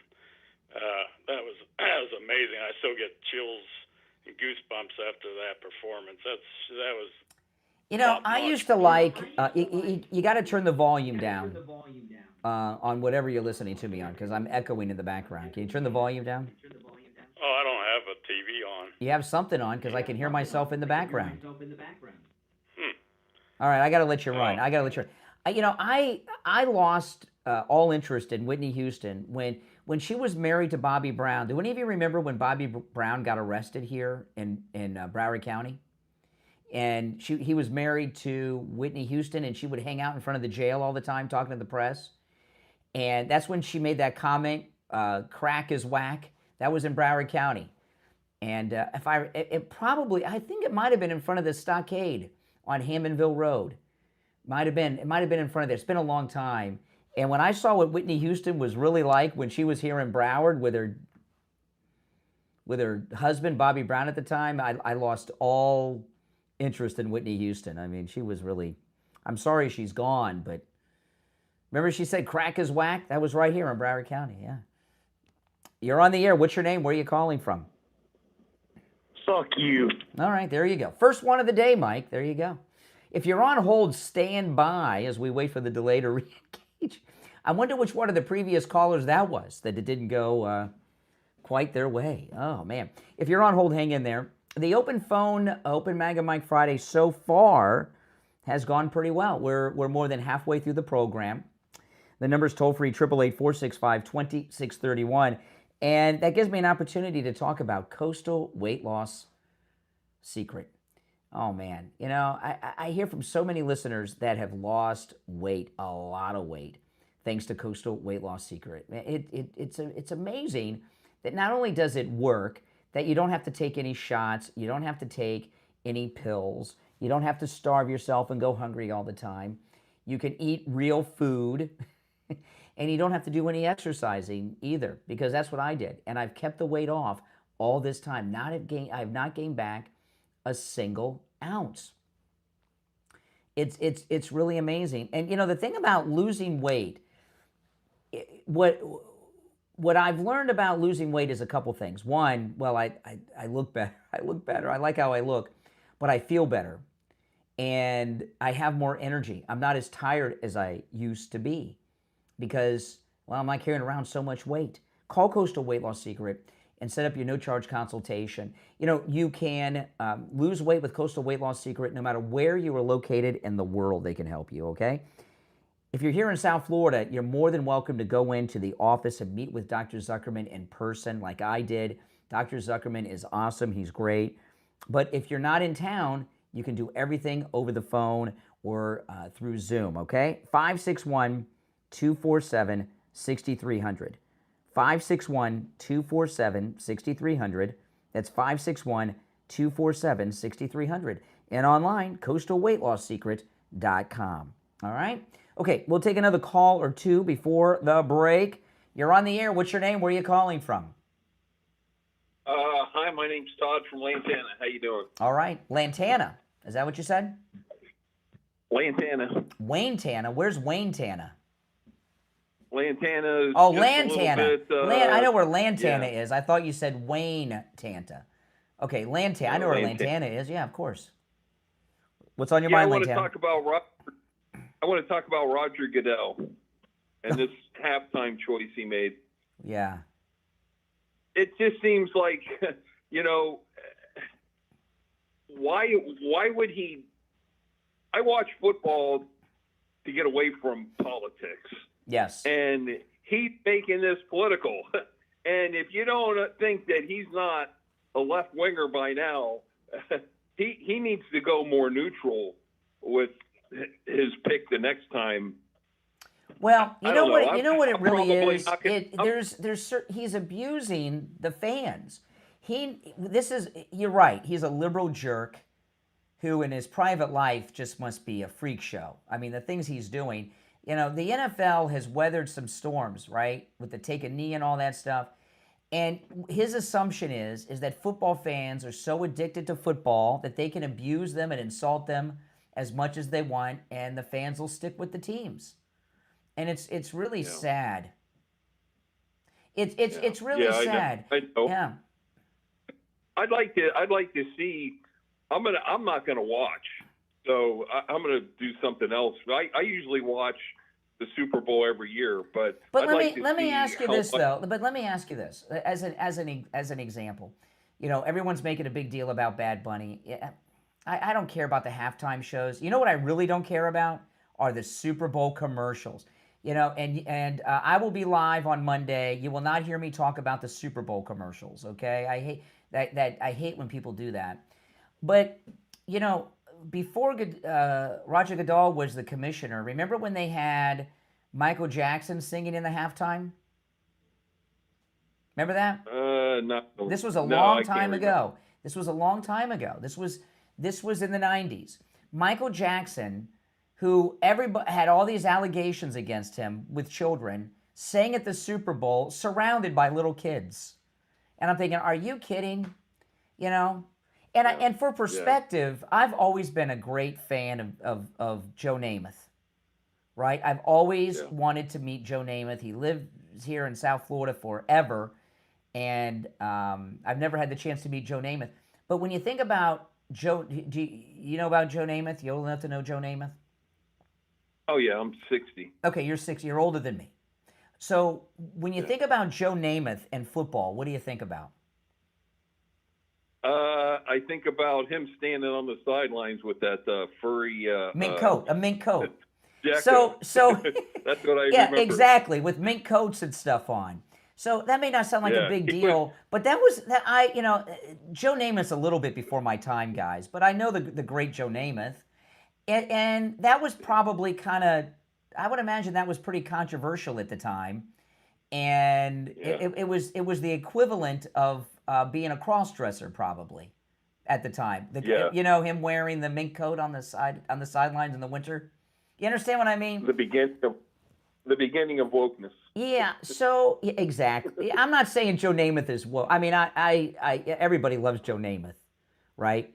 But things are controversial in their time, and you see them in a different way. You know, and he used to wear like pantyhose and stuff, right? Like stockings and things like this. I mean, so some things are controversial in their time, and most controversies by I don't care what celebrities think. When I was a kid, I cared what celebrities thought. Celebrities are stupid people, you know. And you're right about Roger Goodell, though. He's a jerk.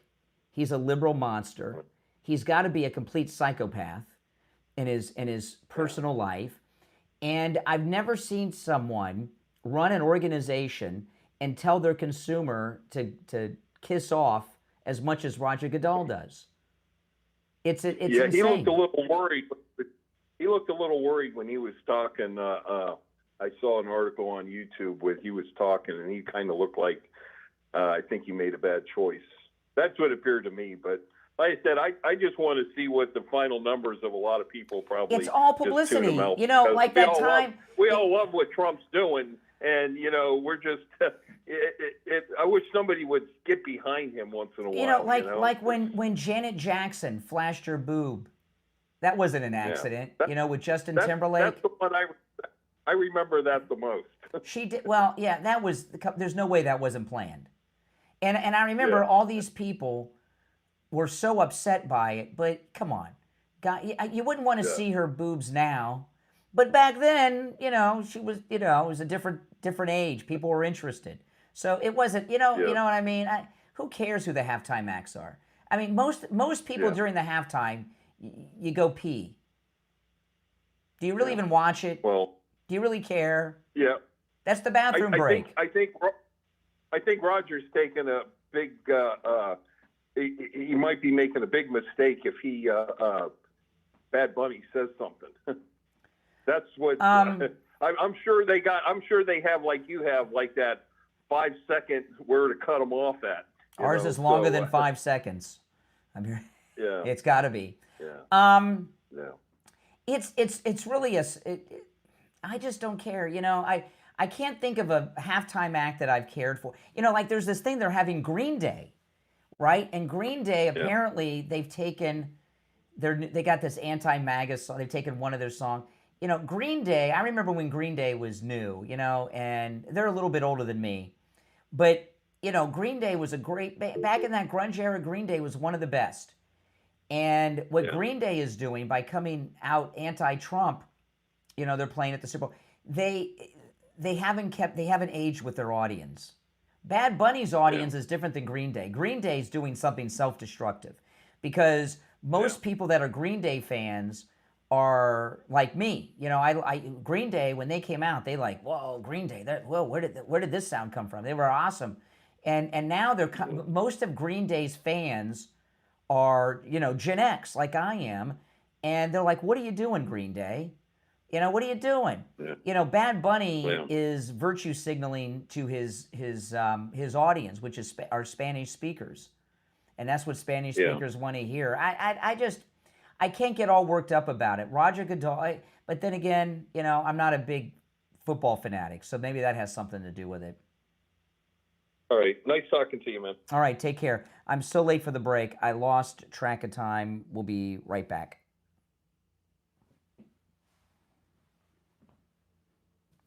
Oh, boy, did I lose track of time. I'm in big trouble.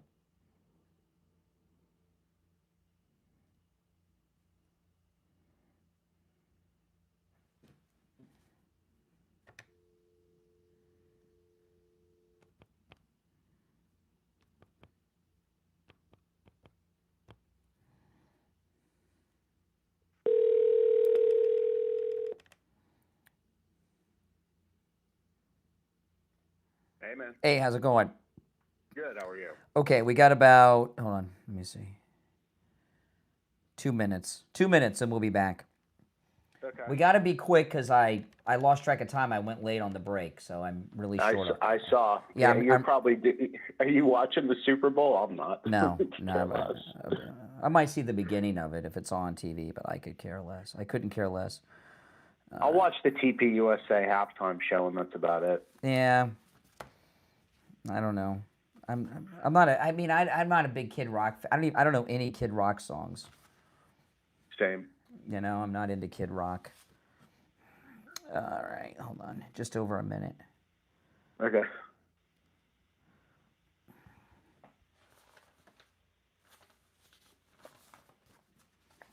All right, hold on a sec.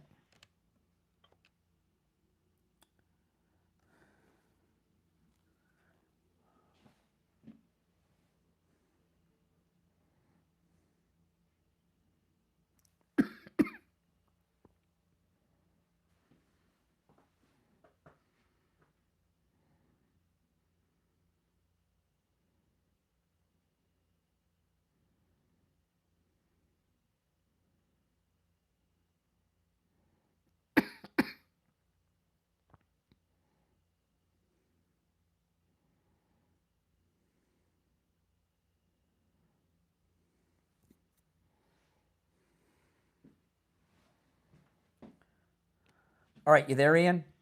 I am. Okay, about 30 seconds. Okay.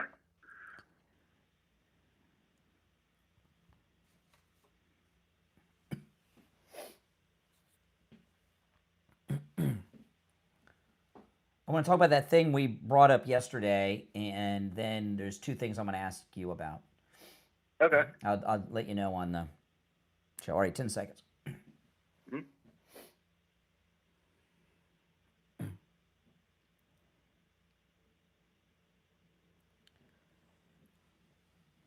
All right, we're back. I'm Brian. It's the Steve Kane Show, Florida's longest running radio show, and we are really just a few short weeks away from our 10th annual MAGA cruise on the Celebrity Beyond through the Caribbean. And on the line, Ian from Cruise and Travel Depot, who is the travel agent for all of our MAGA cruises. Hey, Ian, good morning.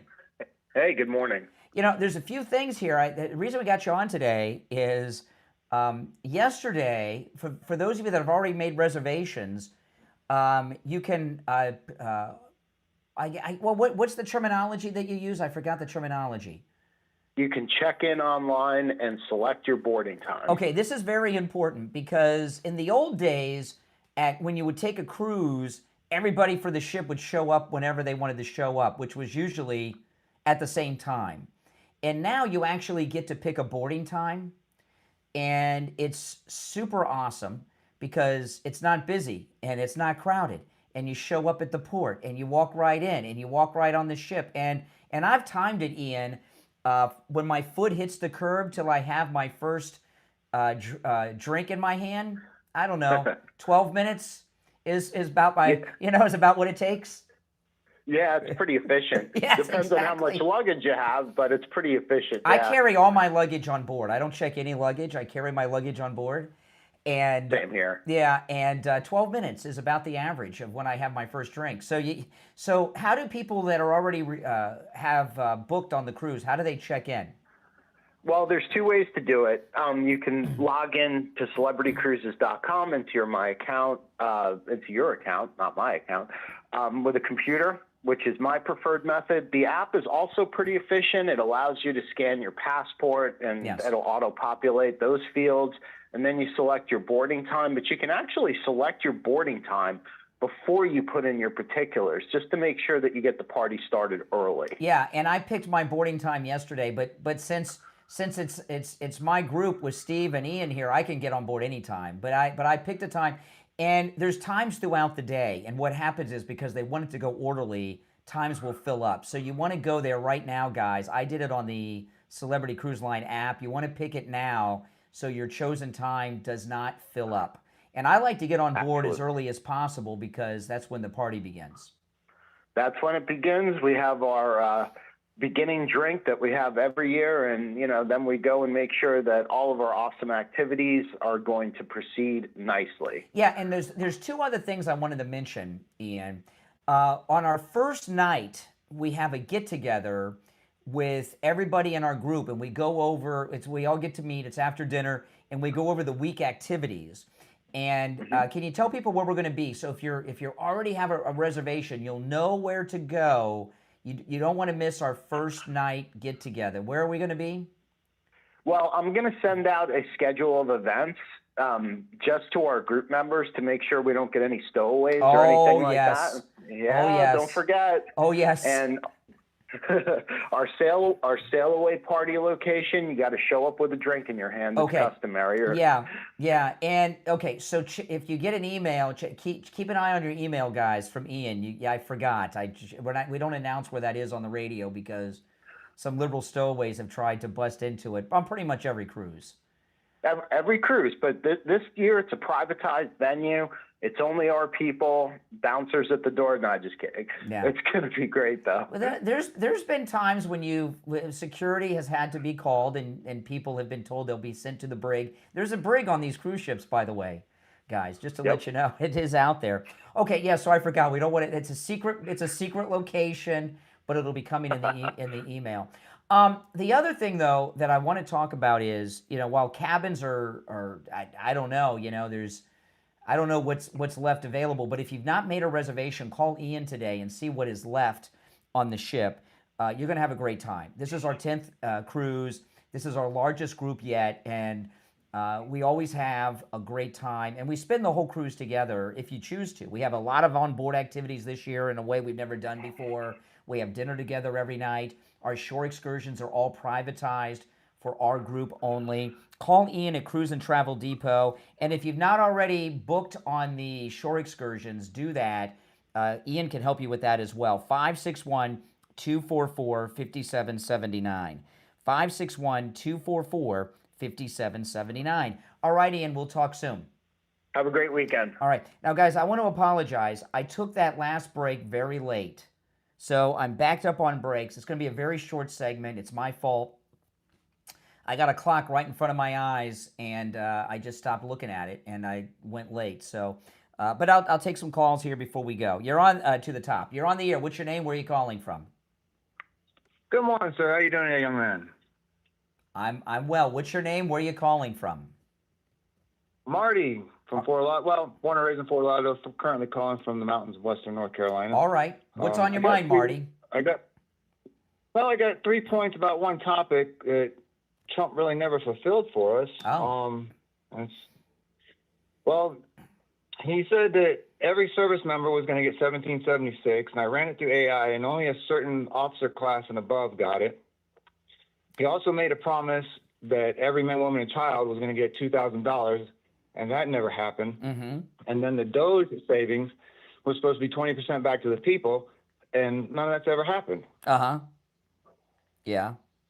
Okay, now first off, the second, first off, he's still president and his term is not over. Okay, I'm going to go in reverse order. Okay. Okay, and I've gotten some of the same response. So I'd like to answer that too. The last two things you said are the same, right? The $2,000 and the profits, for the terrorists. That's coming over the summer. Okay. Okay. And the military bonuses were paid. It was a Christmas bonus that was given in December. He said all the service members.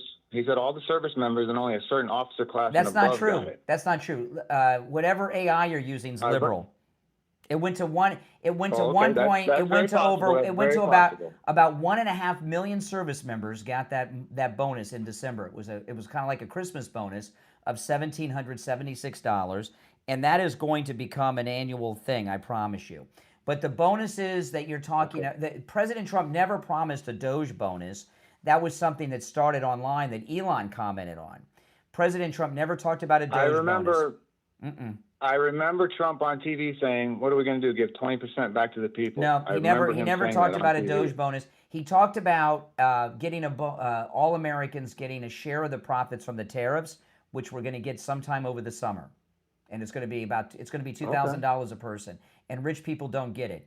But the service members got their $1,776 bonus. I don't know what AI you're using. Okay.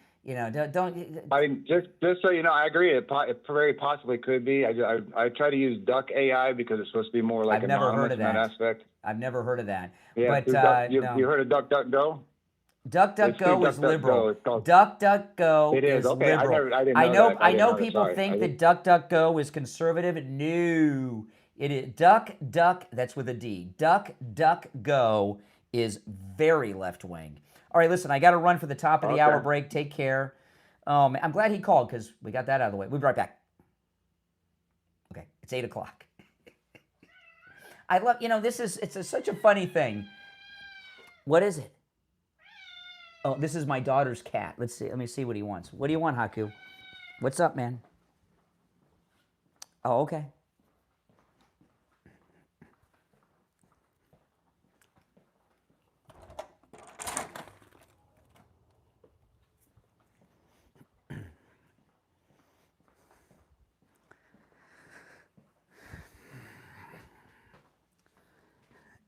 That is a smart cat. He basically speaks English. I mean, that is a smart cat.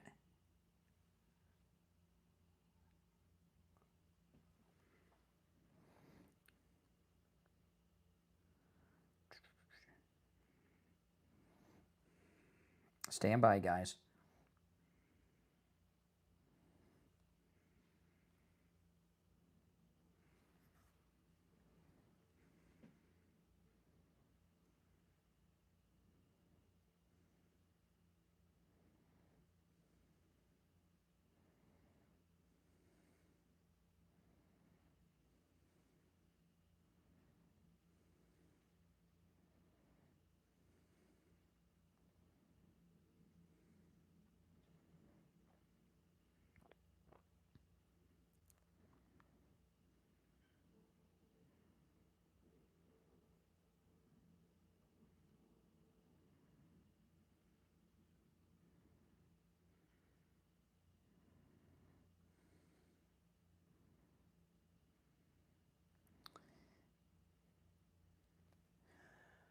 Oh, man. If you're on hold, stand by. I got some things I got to get into when we get back. All right. We'll be right back.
All right, we got about a minute, and we'll be back. It's really, everything that guy said was untrue. The internet was supposed to make people smarter, more informed, more well-read, and it's the opposite. It's made them less informed. They only gave a bonus to high-ranking officers. All active duty got that bonus. It cranks me up.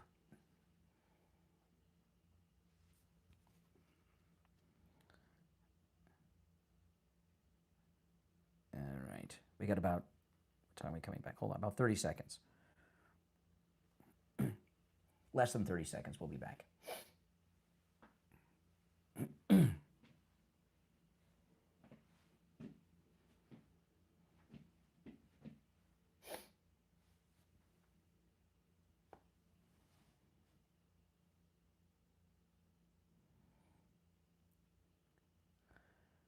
All right, the 8 o'clock hour has begun. I'm Brian. You're listening to Florida's longest running radio show, the Steve Kane Show.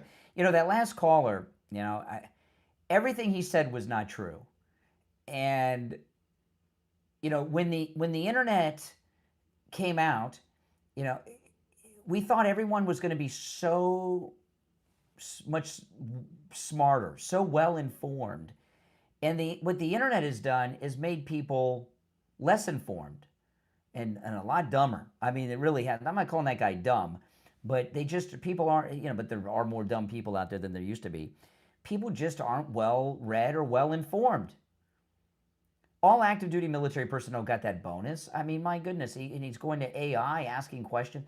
It's a funny thing. When I'm talking to liberal callers, I'm really talking to AI because what they do is a lot of them are typing into AI as I'm talking to them.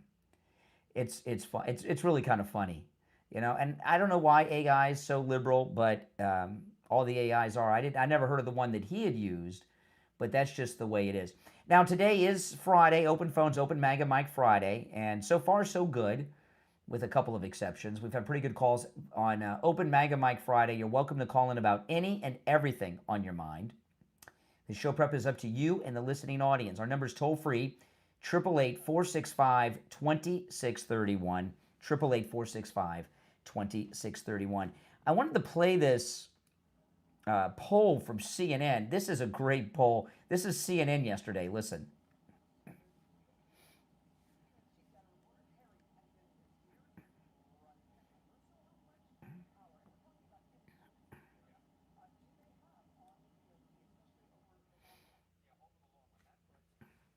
Listen to this.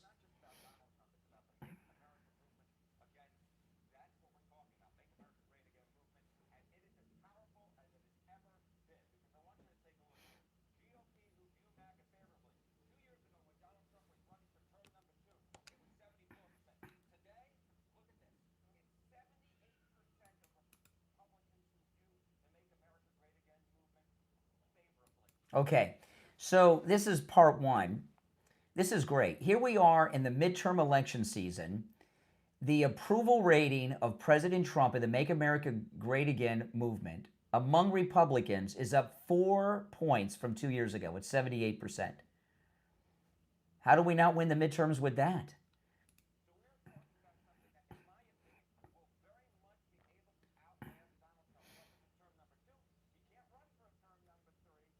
Don't be so sure.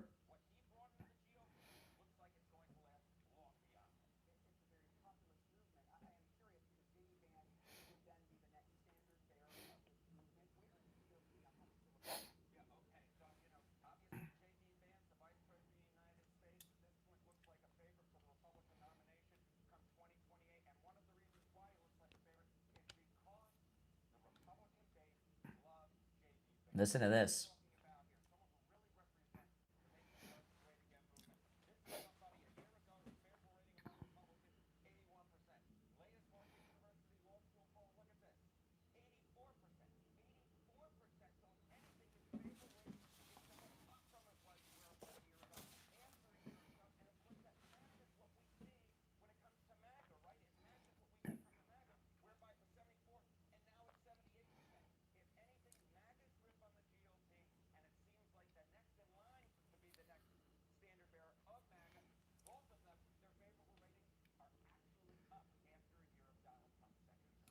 Wow. So that's amazing. 84% approval rating among Republicans. Now, for those in the audience that are liberally impaired, it doesn't matter what the Democrats think. You're not voting Republican anyway. We have overwhelming support with the Republican voters. And by the way, many registered Democrats are going to vote Republican in the midterms. There's no way we can lose if we have a huge voter turnout. So this historic thing of the party in power in the second term being out of favor is not applying because we've had that break with the Autopin administration. This is in so many ways a first term that we're in so many ways. In the modern era, this has never been experienced before, right? So these are huge numbers. By the way, the woman there, is that Julianne Malveaux? Is that Jean-Pierre's ex-girlfriend? I'm not sure. All right, let's go back to the phones. 888-465-2631. You're on the air. What's your name? Where are you calling from? Oh, hold on. All right, you're on the air. What's your name? Where are you calling from? Hey, this is Steve from St. Lucie, Florida. Hey, what's up, Steve? Hey, I was just wondering if you had an opinion on this, Brian. I was wanting to get your thoughts, maybe pros, cons, possible solutions on the idea of no property tax for your primary residence. Oh, man, yeah. I mean, I pay property tax. Yeah, heck yeah. My mother is retired. She's a widow. Her property tax is through the roof, yeah. But there's a problem with that, okay? The property Ron DeSantis talked about this, okay? what the proposal is to eliminate property tax on your homesteaded property, right? So the property taxes are not done by the state. They're done by the county. As an example, the property taxes are done 100% by the counties. You're in St. Lucie County. I mentioned this many times on the air. A couple years ago, my wife and I were going to move to Tradition in St. Lucie County, in Port St. Lucie. Port St. Lucie. Very nice. Yeah, it is nice. But St. Lucie County has the highest property taxes in the state of Florida. There's 67 counties in Florida. So we didn't do it. Plus, they had 3 HOA fees on top of that, which was insanity. But anyway, the way this is what has to happen, because it's not done by the state. It's done at the county level. The state can't pass a law eliminating property taxes on homesteaded property. So it's going to be on the ballot in November. But it's a constitutional amendment for the Florida State Constitution. 60% have to vote to eliminate the property taxes for it to go through. 60%. And you know, any time here in Florida there's been a ballot measure to raise the sales tax, it always passes because of these liberal do-gooders. Okay? And when you look to eliminate the property tax on homesteaded properties, a lot of liberal idiots that are paying through the nose in property taxes, because Republicans are for it, they're going to vote to keep their property taxes. The renters they don't care, and they want to stick it to the landlord. It's unlikely to pass. To get 60% of voters to vote in favor of eliminating it, I mean, it would be life-changing for so many people, including myself. It's a lot of money. Oh, yeah. I know. But, you know, 60%. How are we going to get 60%? Right. Yeah, and that's why I wanted to call you, Brian. I know, you know, I've been listening, not for long, as long as you've been on WPSL 1590. Oh, awesome. Welcome. But you definitely sound like an intelligent guy, so I wanted to hear your thoughts and opinions on that. I appreciate it. And you know, in St. Lucie, you know, the other thing with St. Lucie County, it's growing so much. The infrastructure and utilities of St. Lucie County can't keep up. So so you have the highest property taxes in the state. They want to raise them more, probably, the county government. It's really a shame. And what, you know, I got my issues with DeSantis because he betrayed Trump and all, but you know, DeSantis does a lot of great things. He is the greatest governor that this state has ever had, and I can't imagine another governor doing that. I mean, we got the open carry, all these things. We got the alligator Alcatraz. We got all these things, but you know what he said is basically you're renting your home from the government, and that's so true. And it feels like extortion. It is. And people have a dream of paying off their homes and living in a mortgage-free home, like those Tunnel to Tower commercials that you see, a mortgage-free home. But in Florida, because our homeowners insurance is so high, you add that to the taxes. Most people, their home's not paid off, right? It's mortgaged. And most people have the mortgage and the homeowner's insurance bundled with the mortgage payment. And for most Florida homeowners, if you look at the breakdown, your mortgage payment is the least of the expense. The homeowner's insurance and the taxes are more. Each of them is more than your mortgage are, for most Florida homeowners. So what happens is, people, they work their whole life. They pay off their house, and then they realize it's only saving them less than $1,000 a month, $500, $600, $700 a month, maybe, because most of their mortgage payment is the taxes and the homeowner's insurance. It's really criminal. It's really criminal. There's not much they can do about the homeowner's insurance, I guess, but the property taxes on your homesteaded property should be eliminated, at least for senior citizens. You know, I mean, it's criminal, but I just don't see how you're going to get 60% of people voting for that. However, I was very surprised when marijuana legalization didn't pass last time, because I thought, you know, we have, you know, senior citizens that are retired. They're the 60s hippie generation. So I figured all these retirees remember the glory days of smoking weed at Woodstock, and it would pass, and it didn't. So maybe I'll be surprised, but 60% is a high bar. So I mean, don't count your money yet. Right. Yeah, I'll certainly continue to be praying for it. Me and my wife, we're a homeschool family, and it's a one income. And you know, God bless her, she does a lot of work with our kids and keeping up with the house. But if we could have that relief, oh man, I could actually save some money. And I'm only in my 30s, Brian. You know, I have young kids, a young father, young husband, and you know, man, what a blessing that would be. But hey, even if not, the Lord will provide. So the Lord always provides. But you know, I like my mother lives in her house is paid off. She's retired. She's a widow, and boom, she's got that. Now she gets a little bit of a break because she's retired and she's a widow. You get a little bit of break on your taxes, but it's still a lot, you know. And it's really it's thievery. And you know, you're in St. Lucie County. I'm in Palm Beach County. You know, there are 2 public libraries within 3 miles of my house.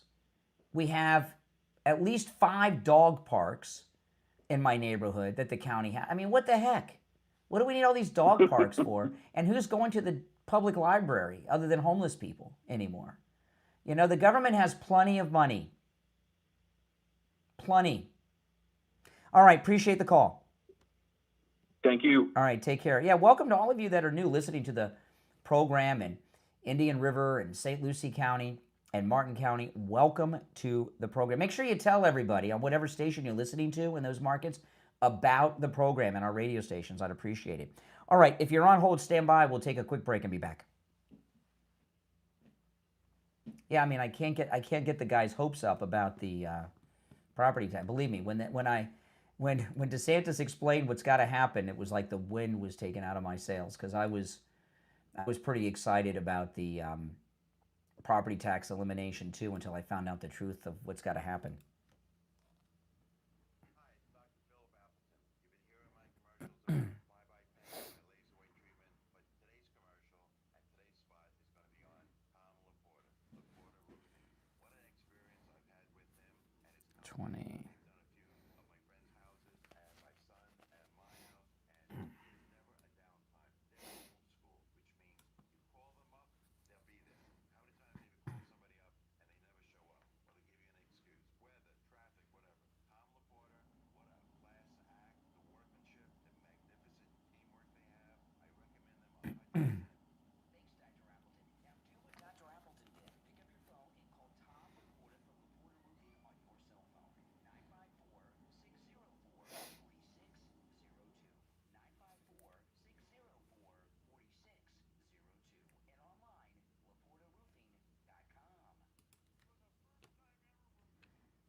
Good morning. Hey, it's Brian.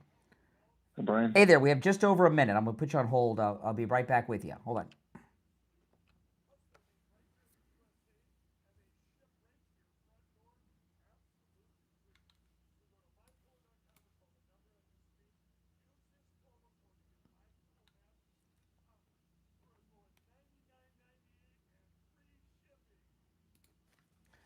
All right.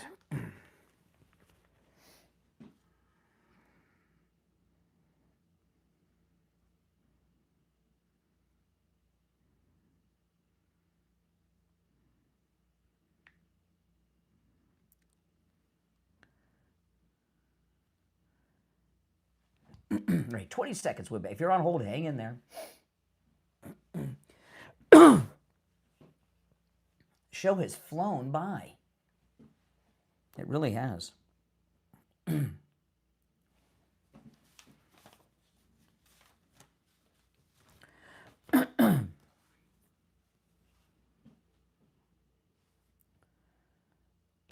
All right, and it's time to check in with Attorney Barry Siegel from the Siegel Law Group. Attorney Barry Siegel, good morning.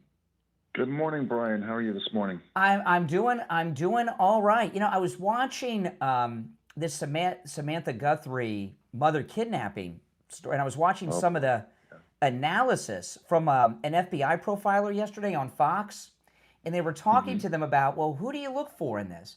And they said, you look for the relative that's not good with money. That's the first suspect.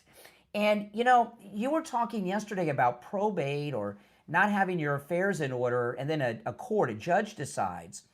And, you know, when your estate goes to probate, they don't know the inner workings of the family personalities. They don't know which member of the family spends every penny they get in their hand the moment they get it, or who's got an addiction issue or a gambling problem. And it's really a dangerous thing to not get your affairs in order and let some judge that doesn't know you or your family make the decisions. Well, yeah. I mean, a good estate plan is one where you don't have to get the court involved in it at all. And, you don't know what kind of decisions could be made. For example, one of the key differences between wills and trusts, because a lot of people are confused about that. They think they're similar, or that people think that wills help you avoid probate. It's the exact opposite. A will does not help you avoid probate. It just says who gets your stuff and who's in charge of the process.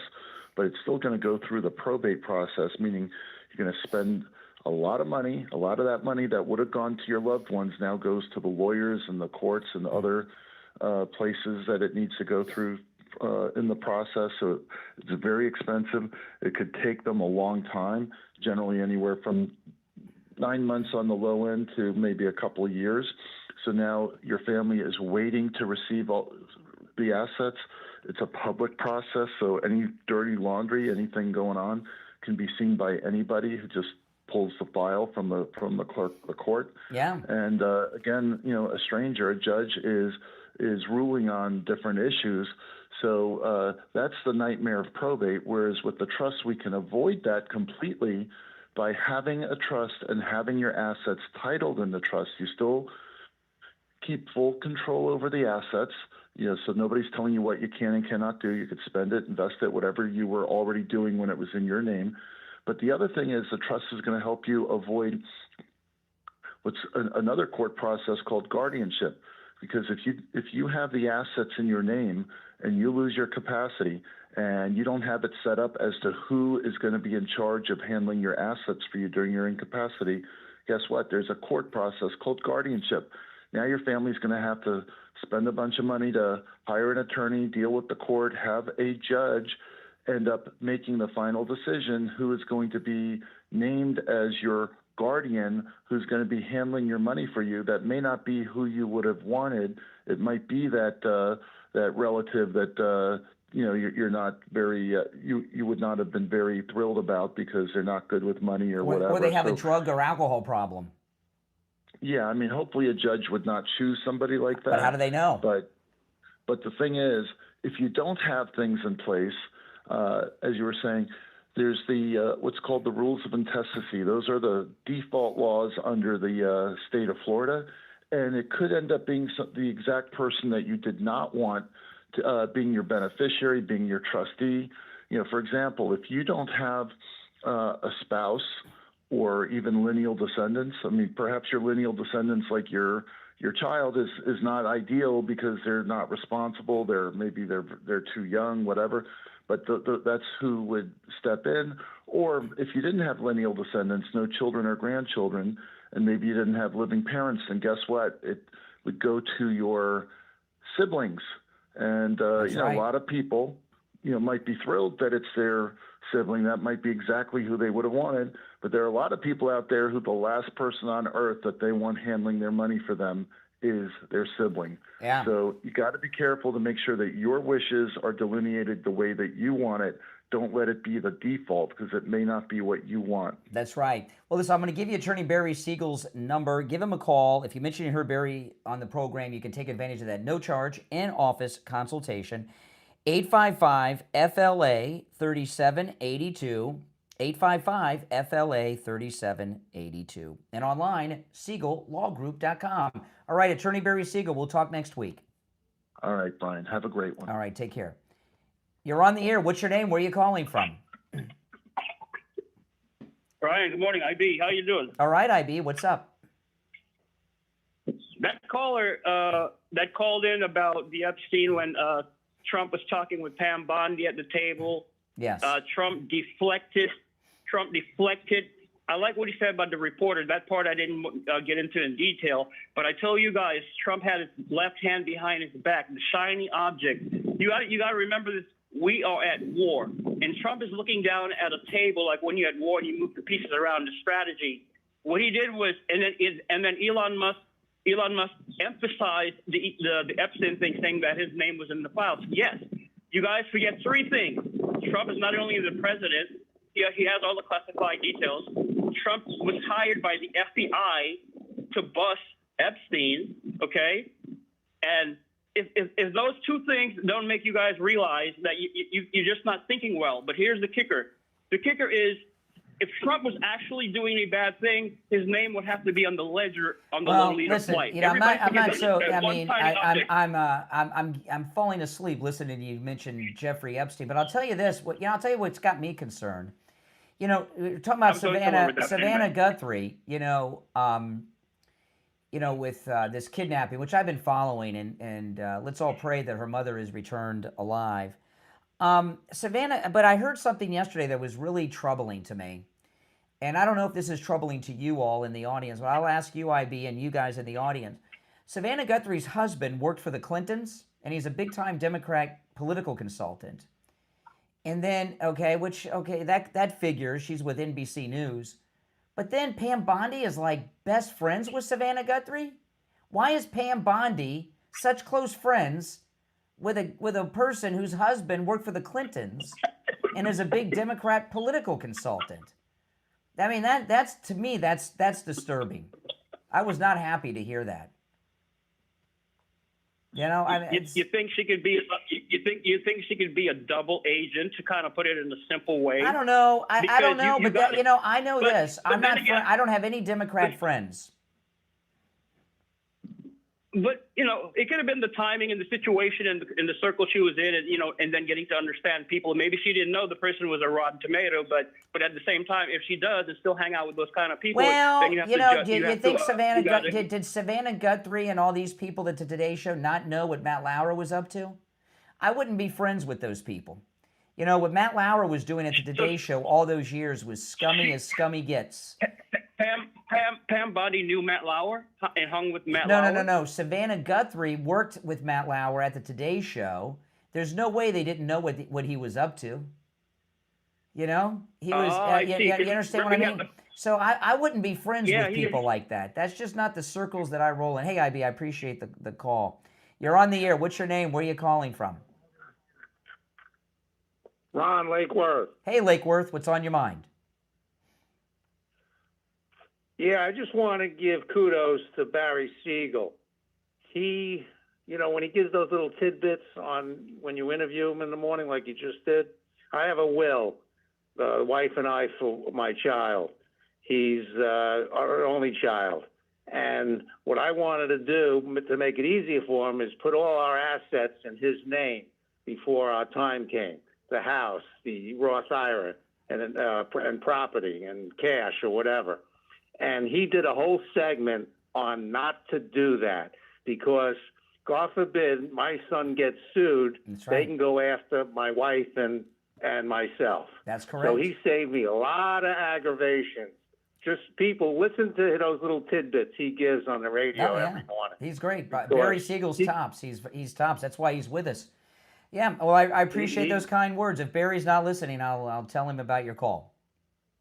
Thank him for me, Brian. Will do. All right. Take care. Thank you. All right. We'll be right back.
All right, hang in there, guys.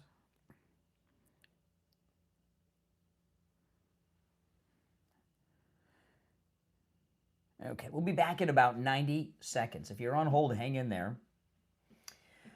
Oh, man, I tell you, this show's flying by. We have less than 30 minutes until the end of the show. Holy smokes, TGIF. And if you're new, guys, I'll be here all weekend. I'm always here Saturday and Sunday mornings, and sometimes in the afternoons on the weekends, too, depending on how the news goes. So make sure you're subscribed and click the notification bell. Yeah, you're all welcome to call in. The number's toll-free. It's pinned in the live chat.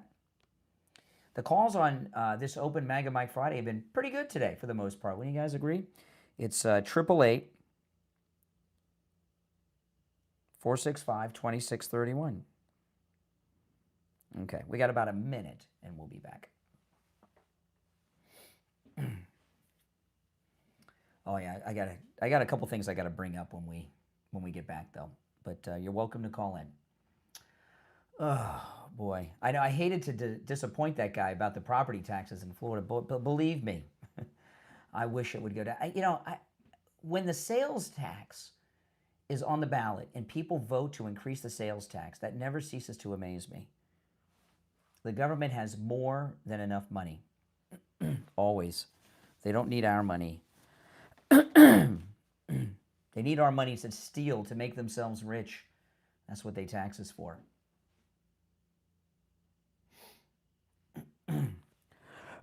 20 seconds.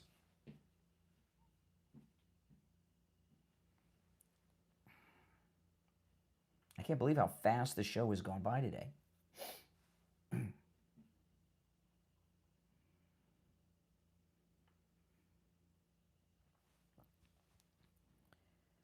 Welcome back, everyone. I'm Brian. You're listening to Florida's longest-running radio show, The Steve Kane Show. Our number is toll-free, 888-465-2631, 888-465-2631. You know, the month of February is American Heart and National Cancer Prevention Month. And, of course, I'm talking about Life Imaging FLA. And, you know, Life Imaging FLA, they're all about preventative health and also giving you peace of mind. You know, you hear these so terrible stories. There was someone that I talked about a couple weeks ago. We got their calls of death. Adam the Woo, who's was an online travel YouTuber guy that I was a big fan of, and he died of heart failure, and he had massive blockage. And and when I heard his cause of death, I was just thinking about Life Imaging FLA. If he would have gone into Life Imaging FLA and had that heart scan, he'd be with us today. You know, and that call I got a couple weeks ago on the show from one of our listeners who went over there for the heart scan and then took my advice. He asked about the cancer screening, did that, and found out he had a tumor. And you know, in all these situations, people have no symptoms. They don't know they have cancer. They don't know they have blockage. Life Imaging FLA have locations in Palm Beach, Broward, and Dade County. Call Life Imaging FLA for your free heart scan now with a few minimum requirements, valued at $699. From your cell phone, call pound 250 and say free heart scan. You'll be connected in seconds. That's pound 250. Just say free heart scan. You'll be connected in seconds. All right, if you're on hold, stand by. Oh, this is a great... Did you see... we got a perp walk. Fox News did a bit of a perp walk with Presley from the Squad. She's the bald-headed lady in the Squad, and she went into Congress with a negative net worth, and now she's worth many millions of dollars. Listen to this.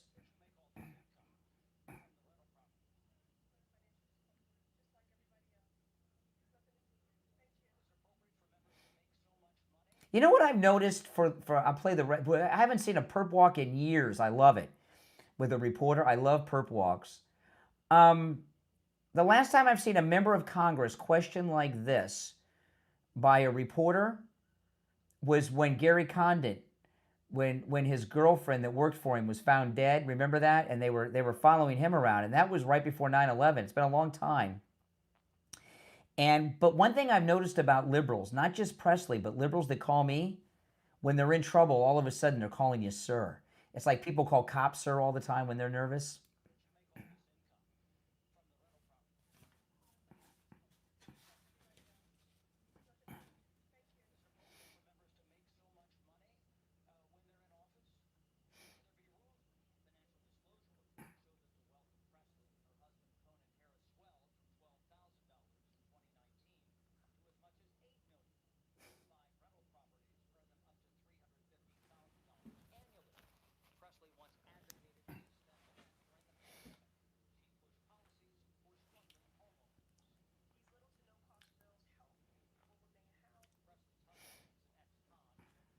No. Oh my goodness. Oh my goodness.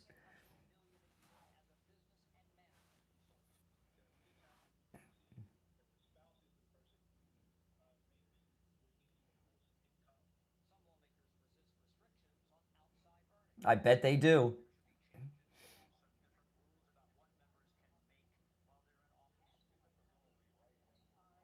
Right-wing reports. You know, did you know that Presley's husband did a 10-year stretch in prison for drugs? I had no idea. Oh boy.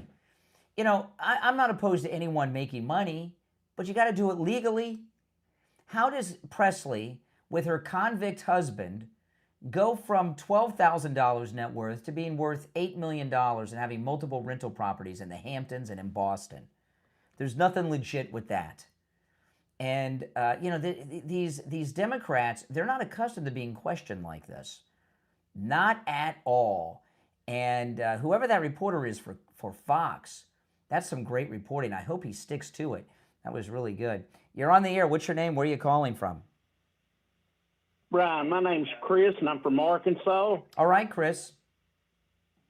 I called you a few months ago about a case here in Arkansas, the Aaron Spencer case. Yes. It is about a dad who... I remember the call. I remember you, yes. Well, I was calling to give you an update on that. The judge in that case, she was so corrupt. And throughout the proceedings leading up to the trial, she was every motion. Well, I got you know, I've told you this before. I mean, no one's really interested in that case outside of there because nobody knows who these people are. It's a local story. I mean, I know it's open phones, but no one's really interested. Nobody knows who the judge is, who the people are that's in the audience. It's just not something that anyone would be interested in other than, you know, you and some local people. I'm not trying to be rude to you, but I got to have some quality control on the open phones. I mean, it's just, you know, I'm sorry. You're on the air. What's your name? Where are you calling from? Good morning, Brian. I'm Miss Faye from Austin, Texas area. All right. And I love your show, and thank you that MAGA, we can come and talk right here. Yes. But I just want to say, Brian, happy Black History Month. The whole month. You know what my people tell me when I tell them we got the whole month? They say, but they gave us the shortest one. That's true. You know, some people, they won't find a good thing, but we got the whole month. And, you know, I bet they don't celebrate the whole month, so be happy. But, you know, Jesus and Dr. King, they didn't die for our country to be disunited like this and split up, you know, and hatred for each other. So let's all of us, MAGA people, we're already good people, but let's do everything we can to make sure you know, our country President Trump said this week that everyone should recognize and celebrate Black History Month. Oh, wouldn't you know it? He's the greatest next to Abraham Lincoln. Well, what do you think? What do you think out of all the Black history is the one thing that's most important that people should think about this month? If you had to pick one thing. This month, think about our leader that we marched under his leadership, Martin Luther Dr. King. He would show you how to march peacefully, nonviolent, lovingly, including everybody. Not this. You could watch, you know, pull up some videos how to march peacefully in America. Because this is the greatest country in the world. That's why everybody trying to come here, Brian. Have you ever been to the Martin Luther King Museum in Atlanta? Unfortunately, look, I'll be 83 this year, so before you can still go. I You get should out go. of here, I want to go. You know, I want. go. You should go. I've You know, they been have on display. They had on display the contents of Dr. King's pockets when he was killed, and right next to it, he had a pair of shoes that belonged to Gandhi. Were right next to his stuff. It's pretty cool. You should go. You're 83. You can make it to Atlanta. Yeah, I can can't do that. So look, I pray for you every day and the president in my country, and you pray that I get to go to the museum, okay? That's right. And the museum, I love you. when you go to his museum, it's right there at his church, Ebenezer Baptist Church. You can go into Martin Luther King's church, and his birthplace is on the same street. It's cool. You should go before you die. But you know what, Brian? When I go, it'll probably be like when I went to see Melania. I cried through the whole movie. I'd probably be visiting the museum just crying through the whole thing. Well, that's awesome. I cried through the whole movie. That's awesome. All right, take care. Appreciate the call. All right, take care. All right. You're on the air. What's your name? Where are you calling from? Brian from Deerfield. Oh, hey, Brian. What's up? Good, Brian. How are you? All right. Brian, this thing has gotten so out of hand. The people who are in public service as senators and congressmen and governors and that, this business that these guys go into office with a couple $1,000s in their bank account, and now they're multimillionaires. Well, and this thing with Presley, hold on a second. My lines are ringing off the hook. Okay. Presley, I didn't know her husband did 10 years in prison on drug charges. No, I didn't know that either. I mean, what the heck? It's amazing. Yeah. Yeah. I mean, it's ridiculous the amount of wealth these people accumulate in public service. They're making a low six-figure income, and all of a sudden they're worth $10, $20, $30 million. Well, no, in the case of Presley and these other squad members, we were talking about Ilhan Omar the other day. They had negative net worth. In fact, Presley's net worth, I know the reporter said $12,000. I read an article the other day that it was negative $125,000 when she came to Congress. So. And now she's worth at least $8 million with rental property in the Hamptons. I mean, my goodness, you know how much it costs to rent in the Hamptons? It's all crooked. Absolutely, totally crooked, and it's systemic throughout, especially the Democratic Party, Republican Party too. But the Democratic Party is just the standard operating procedure. I mean, it's a catastrophe, and it really should be investigated. They should be able to prove where this income comes in. It's all in my disclosure forms. Yeah, that's right. Yeah, that's why he's asking you about it. The thing about it though is, when Presley's a good one to investigate because when her husband, he did 10 years, he's dirty. So, a guy like that, when you give him the keys to the kingdom, like he's gotten with her being in Congress, she's a good one to start with even more than Ilhan Omar, because I promise you give a convict that kind of access, he's going crazy. There's all kinds of evidence around. It seems now you can make more money in public service than you can as a drug pusher. You can. I mean, it's unbelievable. And it's all legit, kinda, on the books. Yeah. Quick question for you. You're the only one who did a follow-up on that second assassination attempt on President Trump at the golf course. Yep. And it was recently adjudicated, and they gave him life in prison. Do you have any feelings about the conclusion of this? Ukraine was behind. Both of the shooters have Ukrainian connections. Both of the shooters, I always forget, what's the name of the company? They were both in corporate videos for, what's that big company that owns everything? Was it BlackRock? BlackRock. But the first shooter is in a BlackRock video about teachers. The golf course shooter was in a BlackRock video about Ukraine. The Butler shooter had one of the phones he was calling a Ukrainian number. The guy at the golf course, Ruth, whatever his name, he was a recruiter. He had went to Ukraine, and he was a recruiter for Ukraine, recruiting veterans as mercenaries to fight for Ukraine. And there was there's Ukrainian connections to both of these assassination attempts of the president, and we know nothing about these people. Nothing. If you watch my documentary, he got caught by accident. Oh, you did? It's good, isn't it? He got caught by accident. It's very good. Did you see how I found his spot where he was hiding out? Yes. Was that cool? I say I'm good. I do good at these videos. I'm very good at these things. But he got caught by accident. When he ran away, a passerby saw him and followed him to his car and wrote down his license plate number. He was supposed to get away. He was driving Wasn't it a lady? A lady driving woman by saw him? who's never been interviewed. And he was driving, Right. when they got him on 95, he wasn't speeding. He was driving with traffic. He wasn't even trying to get away because he was... Didn't have a worry in the world, you know? And we haven't seen anything about who he was staying with here in South Florida. Remember, he was from Hawaii. The gun that he had was the AK-47, which is what which the Ukrainians were giving out in the early days of the war to civilians to fight the Russians. We got nothing on either of these assassinations. Were you able to get any more on the testimonies in court? I didn't. I barely heard anything that was nothing came out of interest. Nothing. Very disappointing. You know, this guy, it's a blessing President Trump got out of that okay, but you know what? When an attempt is made like that, I wonder if just life in prison is justified. Maybe there should be something a little It's bit not, stronger because they let John Hinckley out of prison. You know, he was going to go away for life too, and John Hinckley's been free for years, right? For you liberals out there, he's the guy that shot President Reagan, okay? Right. And he's been free for years. How did he get out? How did he get out out of that? Because he shot a Republican.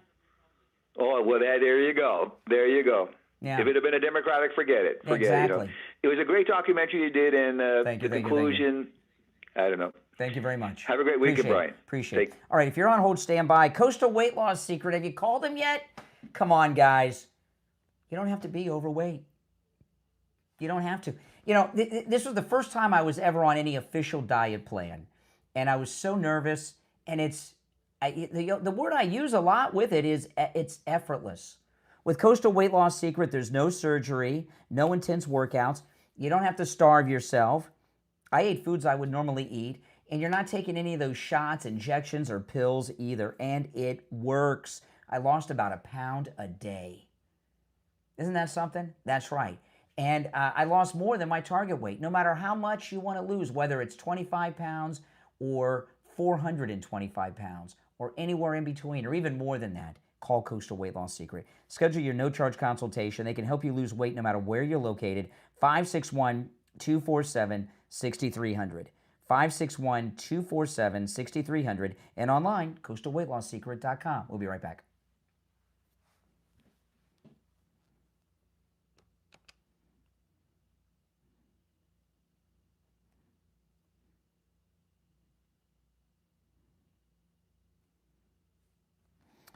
All right.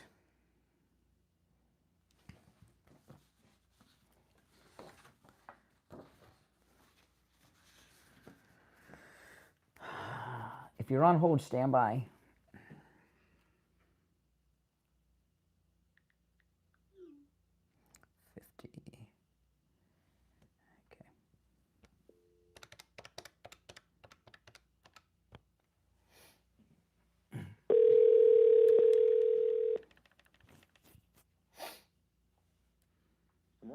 Hey there. We have about a minute to go. Okay. So I'm just going to leave you on the line here. Stand by. Okay.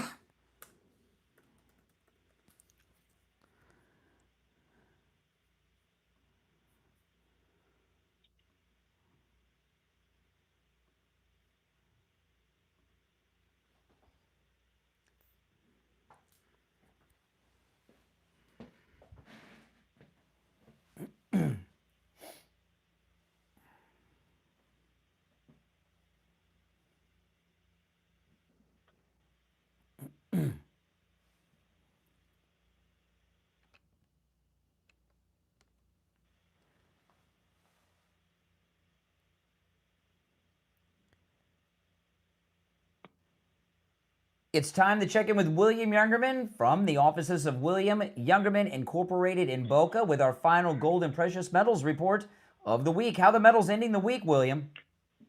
Metals look like they're going to end up nicely, except the volatility is increasing, and it's certainly for traders, it's not so lighthearted because we've seen wild swings in these precious metals as they continue to go through the bottoming process, which we may have actually seen possibly today or last night. Yesterday, we saw gold close trade in a range of $4,759 on the low, all the way up to $5,025 before pulling back and actually dropping $187.30, closing out the day at $4,776.50. Silver traded in a range of $70 to $90 yesterday and closed down $17.26 at $70.82 the ounce. Platinum was down $253 at $1,986, and palladium lost $113 at $1,630. Overnight, we saw gold trade in a range of $46.54 on the low, all the way up to $4,937 this morning. After being down dramatically at the quiet times of the evening hours last night, gold getting down to $46.54, now surged to $49.33 right now, which is up $156.50. So as I said, the volatility in these markets is extreme, and you can take advantage of that when you see these wild swings, especially on the downside, because I think we are in a bottoming process right now before we start going higher again. Yeah. Silver, currently at $75.60. That's up $4.79 this morning, but we did get down last night for a moment to $63.98 the ounce. Again, spiking down and then turning around and reversing and going up. These are signs of a bottoming process. And if that holds, then we should be looking higher again. Silver currently $75.60. That's up $4.79. Platinum up $70 at $2,055.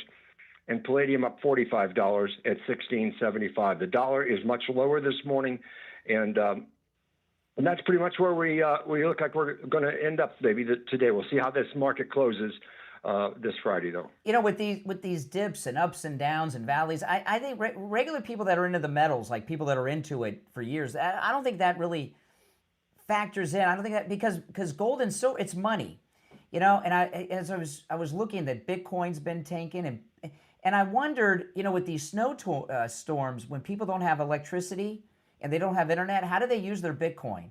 You know, with gold and silver, there's no electricity, there's no internet, you still got the gold and silver in your hand, you still got money.